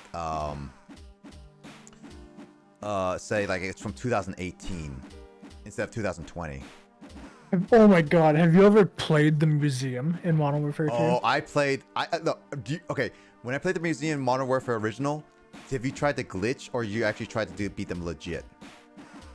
I didn't even know it was a glitch. I tried to beat them legit. Oh, no, there's a glitch. So, do you know the one with the water with the boat and everything? That little section in the museum? Oh yeah. So if you go there, go into the corner and die, like just prone in that little corner, like in the right corner, you can see through the glass, you can shoot through the glass, but every enemy will see you there, but they cannot shoot you. Oh my god, that reminds me. That's there was the actually cheesiest way. there was this map in Modern Warfare 2. It was one they added in a map pack. I don't know if they ever fixed the glitch. I'd have to check, and if they did, I think they made it so you just auto die if you try and go in. I think the map was called Fuel, and it was basically I think it was just like a fuel processing plant, but like there was like a fuel processing plant, and there's kind of like an open small little field with like some rocks. One of the rocks is like a big rock you can like get behind, and Yeah. like if you run it at it at the right angle, and I think if you prone at the right time, you just glitch into the rock and you can see everyone and nobody can see you. But if you have like a sniper, you can just snipe people from inside the rock and there's nothing they can do to hit you. Oh Like my they can't God. shoot through the rock because it's just like it's considered like its own like kind of surface you can't shoot through. It's just like you are unkillable. Yeah, they were so to answer you, they were planned to. There's a lot of evidence that they were plans to remaster Modern Warfare 3, because like not only was the years of when Modern Warfare 2 in the museum don't make any sense, there was a contract with Sony which would make sense for a lot of reasons, because if you remember, Modern Warfare remasters, at least the first two, were Sony exclusive for a time being, and Sony Sony signed on for a contract for 3 Call of Duty games. And plus there was like a lot of discussion with like, oh, multiplayer and like Modern Warfare 3 being remastered anyway. So there was like, it's a lot of evidence going around that there is a Modern Warfare 3 vault somewhere. But the reason why they haven't released it yet, I'm not 100% certain. I think it's like a 2-year gap thing, because if I don't remember when Modern Warfare 1 came out, but I feel like it came out in like 2014, 16 maybe. No, 2016 I think. Yeah, because Modern Warfare 2 Remastered came out. The campaign version of it came out in 2020, but it was supposed to be released in 2018. So I guess in a sense, this year may be where the Remastered 3 comes out. Which if it does, I will honestly get it, just because I'll play through all of them again. Let's see. With the trouble the original had, I thought they just skip it. I'm not 100%. I don't think so. It's still like with the contract and everything. Reminds me of the underground glitches of the good old days inside a rock, says Yves. I think that's what you were talking about, Max. Yeah, I think so. Yeah, like I think you were just able. I think that's probably the one where you're just able to get inside the rock. I never. It was like. I wanted to grow up with a lot more Call of Duty games, but I never got to, because a lot of them were on like consoles like an Xbox and PlayStation 3 a lot of the time, and I never had a good PC. It's just like, man, I miss playing some of these games personally. That's the thing. Like there's a lot of like, it's just like, oh, you don't think about it because like, oh, like I'm gonna, because like I don't know. I wanted to, like, I was a Nintendo kid for a while, and so like I didn't think about the fact I was missing out on those games until like Call of Duty and like Halo kind of came to the forefront, and I'm like, oh my gosh, like these games are sick, and I can't play them. Dude, what? I can't play them. Yeah, I was so sad. Like I was legit sad that I couldn't play like Call of Duty on the Wii or GameCube, and I was like, can you guys bring the games to the Wii and GameCube? Because I actually legit wanted to play them, and I couldn't. Yeah. When GoldenEye came out, I was just like, oh man, I can actually play a shooter game on the Wii, and I was like, oh man, I loved it. I actually legit loved it as a kid. But I remember it was weird. They would make like really weird versions of like Call of Duty on like the Nintendo consoles. Dude, I legit want to try Call of Duty on the Wii and the DS. Have you heard of? Yo, okay, I'm glad you said that, because I'm pretty sure for a little bit I think it was called like Reflex version or something. Oh yeah. Which was like the COD 4 like game or something. Yeah. Let me look it up. I actually legit saw that, and I was like, the graphics look so bad. But now that I'm an adult that likes to play like random games, I was like, dude, this sounds like an amazing game that I want to try now. Please give me the opportunity to, and I will probably do that. Might be possible. Oh no, here it was. Coming out. They could package them together. Maybe so, yeah. I It hope was Modern Warfare Mobilized. That's what I hope they do. I actually, one of the things, actually, here's a fun fact, Max. So apparently, so you know the Wii. So back in that, during the Wii era of Nintendo consoles, they never update games, right? Oh yeah, they just like once they're out, they're out. Yeah, but there's only in existence apparently 2 games on the Wii that had to have a required update because of either game-breaking glitches or something other. And so one of them was Skyward Sword, because they had a game-breaking soft locking bug that would make you have to restart your entire game after being so far into it. And Oh, the other really? apparently was Call of Duty Black Ops. And I found that Oh, that's interesting. I actually kind of found it actually kind of funny. But yeah, Yves, if they make release Modern Warfare 2 with Call of Duty Modern Warfare 3 as a pat bundle, honestly I would, because I actually enjoyed Modern Warfare, the remake of it for the most part. It did feel like they kind of like, I do agree with one of the reviews.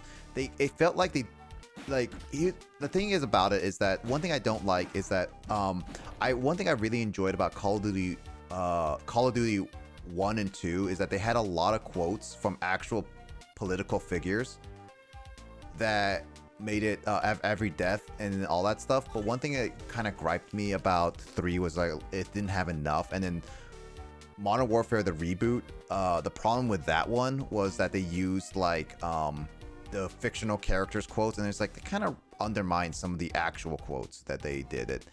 And the Modern Warfare reboot just like, it just felt like a lot of, they just try to be like hardcore as much as they can. So it's just like, eh. Imagine confusing marketing for it. It's like Modern Warfare 2 Digital Deluxe includes Modern Warfare 3 Remastered. Dude, you know what's funny is that I had to tell some friends, just be like, so what kind of Modern Warfare, like what Call of Duty Modern Warfare game do you like? It's like, which one do you like? Do you like Call of Duty Modern Warfare, Call of Duty Modern Warfare 2, Call of Duty Modern Warfare 3, or do you mean Call of Duty 4 Modern Warfare, or do you mean the new one coming out, Call of Duty Modern Warfare 2? But that's the new release, but not the old release. And just be like, yeah, There's like so much stuff like that. it's like, come on. I know that there's like old games, but you could at least give them better names than that. But yeah, Vlad, it's so much. Yes. I remember I talked to I think it was my ex that was like, so what kind of Call of Duty Modern Warfare game was this? Like, which one do you want? You mean the reboot, or you mean Call of Duty 4? It's like, what? It's like, yeah, there's a game that's Call of Duty 4 Modern Warfare. It's just like, what? Naming games is sometimes a pain in the butt sometimes. Oh my god, the other day, like literally I was like talking to I think I was talking to like someone I work with, and we're like, oh yeah, like Call of Duty 4, like it's because it's Call of Duty 4, and then there's like Call of Duty Modern, like there's like Call of Duty, there's like Call of Duty Modern Warfare, and then there's like Modern Warfare 2, but it's not the new Modern Warfare 2 that's coming out soon, it's a different one. And it's not the reboot of Modern Warfare 2. It was like something like that, and I was like, oh my god, like it's so hard to describe to people sometimes, like a simple thing like, oh yeah, like it's just this. Yeah, I wish it was. Oh my god, that glitch worked. I skipped that entire map. That's funny. Oh my god, you're almost done with the game again. I have not been watching. I've just been talking, and I'm like, oh my god, we're back here on Nev. He's almost done. He just gotta. I told you that the health cheat really just speeds up this game. Do you still have the dungeon thing though? No, I beat it. Oh wait. See, that's how you know I have not been looking. No, Like, wait, you it's still have the totally dungeon, fine. man? I've just been doing this just casually as we talk because I just find it funny just Oh, playing a God. game while we talk. But Well, no, I mean, yeah. but Call of Duty is, I'm actually legit. Okay, here's the thing about the Activision buying. I'm legit happy. Honestly, I am, that Call of Duty is not getting has stopped its yearly release. I just wish they stopped releasing that game yearly. Because like, there's just so many of Call of Duty games. Yeah, that's a thing. Like, when Call of Duty does release yearly, it's under like usually different developers. So like, Yeah, they have they three developers three now. Three different developers now. Yeah, they used to only have two, and it would alternate each year. So it would give it back and forth between Infinity Ward and Treyarch. Yeah, but it's like that's the only game they ever would develop, and it's like, man, if I were working at one of those companies, I would want to develop more than just like game in a franchise. Like, I'm pretty sure what's funny is like, when I think about Treyarch is like way back in the day, they used to, before Call of Duty, they used to work on they used to do the ports, I believe, for the Tony Hawk games. I think I remember that. Yeah.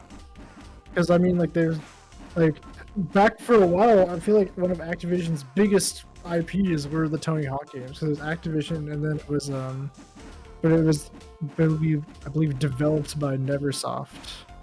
Yeah, and then there was like Spyro and Crash Bandicoot games too. Yeah, They even pulled but that. like it wasn't Spyro also, but I don't know. I think Spyro was later acquired by because it was Naughty Dog for a while. Was it? Oh, I thought Crash Bandicoot was Naughty Dog. No, that's what I mean. The right thing I misspoke. I meant to say Crash Bandicoot. Because Yeah. Crash Bandicoot was Naughty Dog. I thought But I think they are made by Naughty Dog, but I thought it was maybe they're published. published, but Yeah, yeah, I maybe think it they're was published that's by Activision.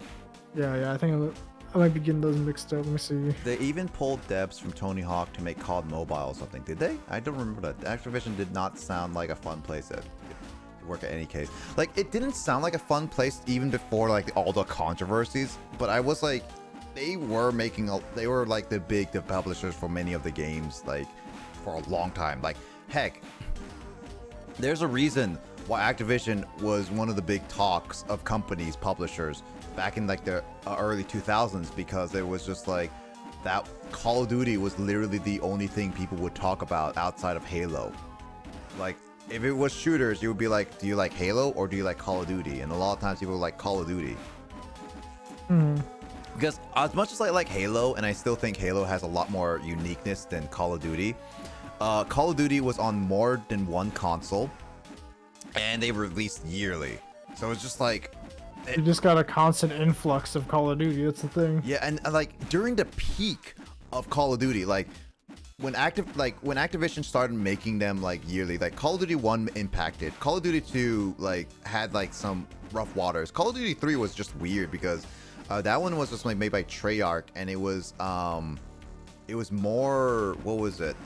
Actually, that Call of Duty 3 was also interesting because like I wanted to try it on the Wii and try the vehicles there, because that was the only Call of Duty game with vehicles. But when Call of Duty 4 came out, Modern Warfare 4, that's when Call of Duty hit the market, and that's when it revolutionized modern multiplayer shooter games.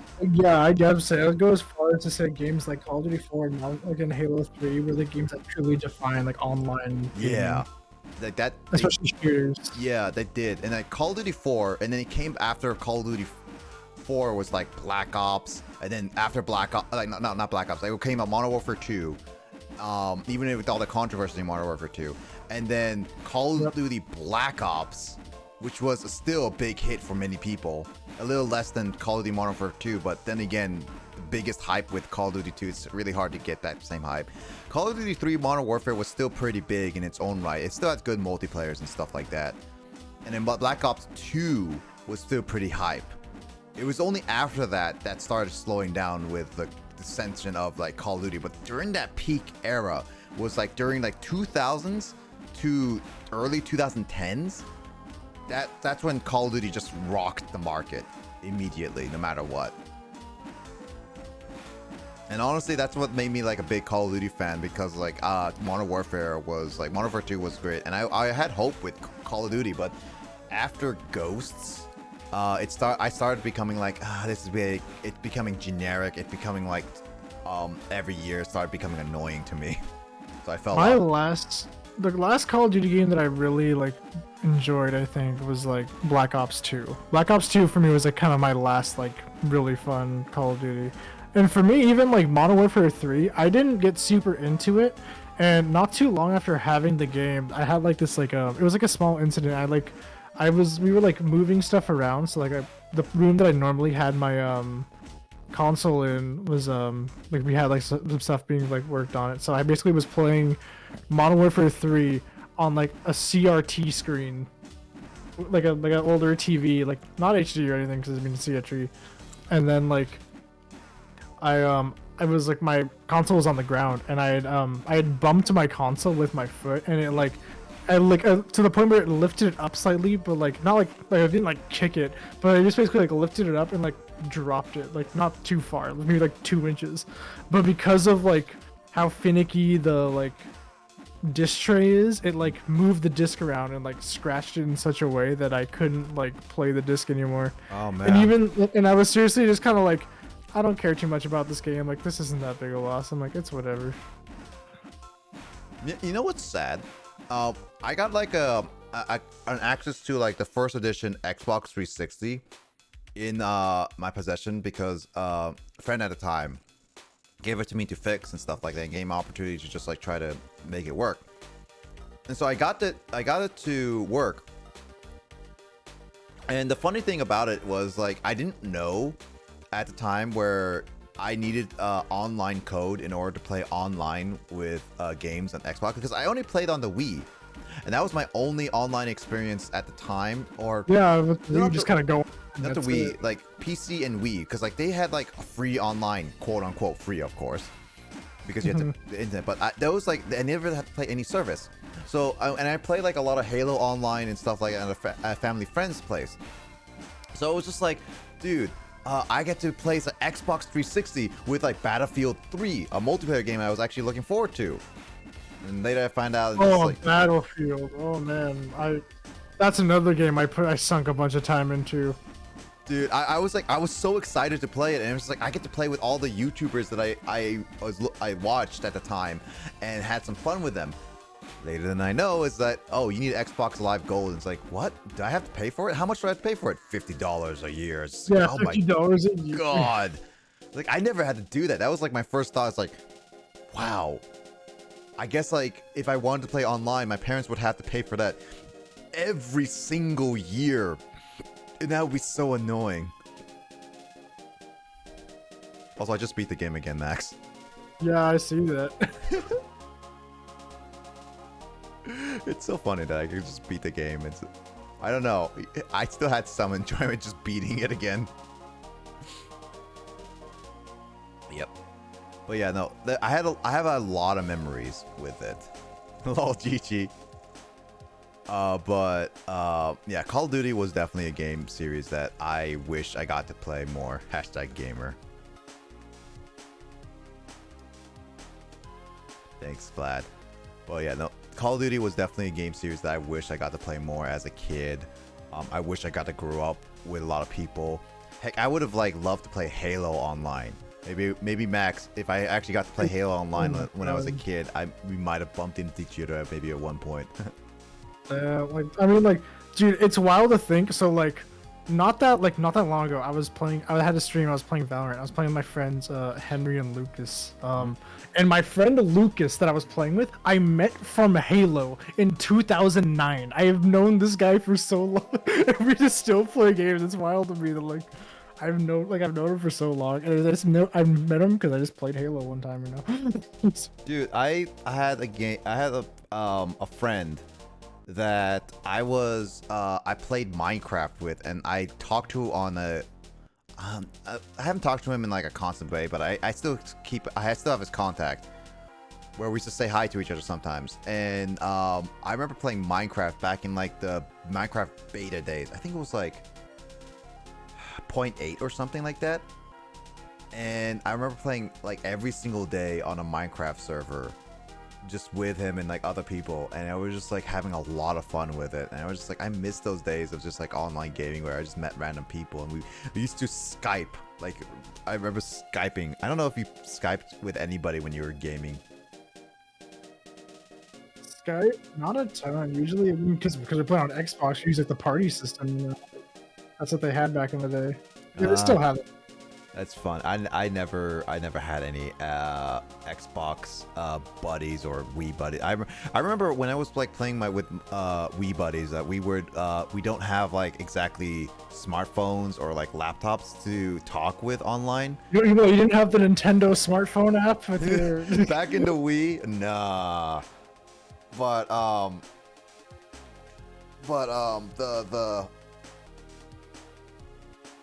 I remember like a couple of my friends when we were playing GoldenEye 007 online. It was we had to use our phones.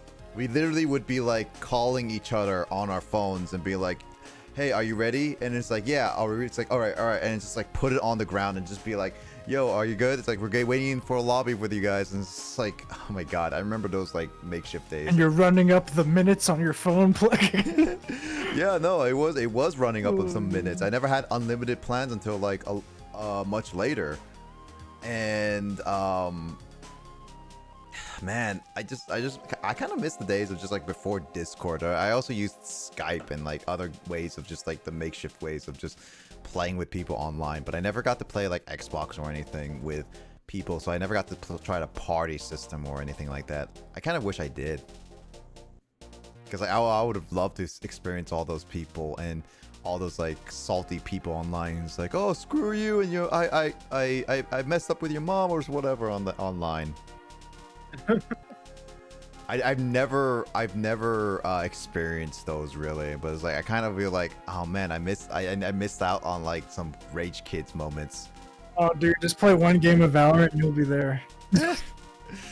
Dude, can you Just play one game of Valorant with like April and I. And we'll get Andre in there too. You know, we'll get the group. Yeah. Just hold my hand. I'll just be there sitting in the corner and being like, guys, I'm scared.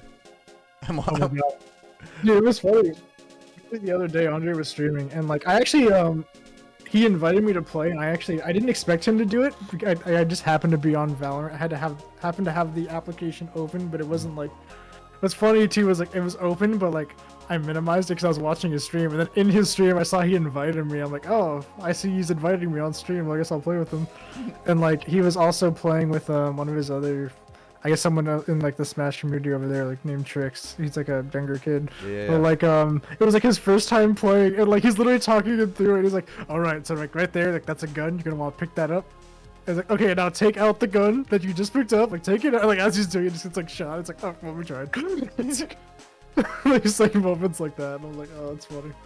Dude, I love random moments where you're just like online and just be like have unintentional funny games. I remember it's like when I was playing like the Master Chief collections, having some fun just playing with the vehicles. Those were some legit fun moments.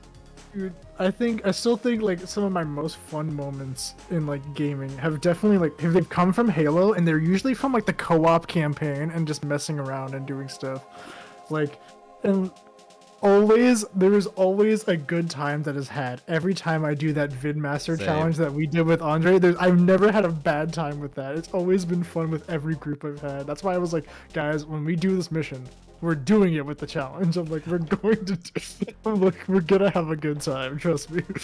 Oh man, I like how like you and I completed Halo 3 in one night with Carl when he was like first time playing it. And I would just be like, I remember Halo 3, but it's like I didn't remember Halo 3 being this short. And it was just like, Oh yeah, that game's short, and like it's only long. I feel like it's only long if you play on a difficulty higher than like heroic. Well, I mean that's also coming from me, someone who played a ton of Halo throughout his entire life. So like, I don't know. I've played a lot of Halo, so I know a lot of the stuff, like a lot of the strats for. Especially Halo 3 is the game I played the most and sunk the most time into. I feel like I had easily like 1,000 hours in that game, like without any issue. yeah, I played a lot of Halo 3. I just like Halo 2 I like a lot, but Halo 3 had like Halo 2 was just difficult, and Halo 1 is just, it didn't age well. Halo 3 is just like a nice bowed up like balance of like it's maybe it's shorter if you compare it to Halo 2, but it's like it's nice and tight. It adds finish up the story, and it adds enough, just like not too much to make it too intimidating. It's not too hard. Like coming out of playing like Legendary with like James on Halo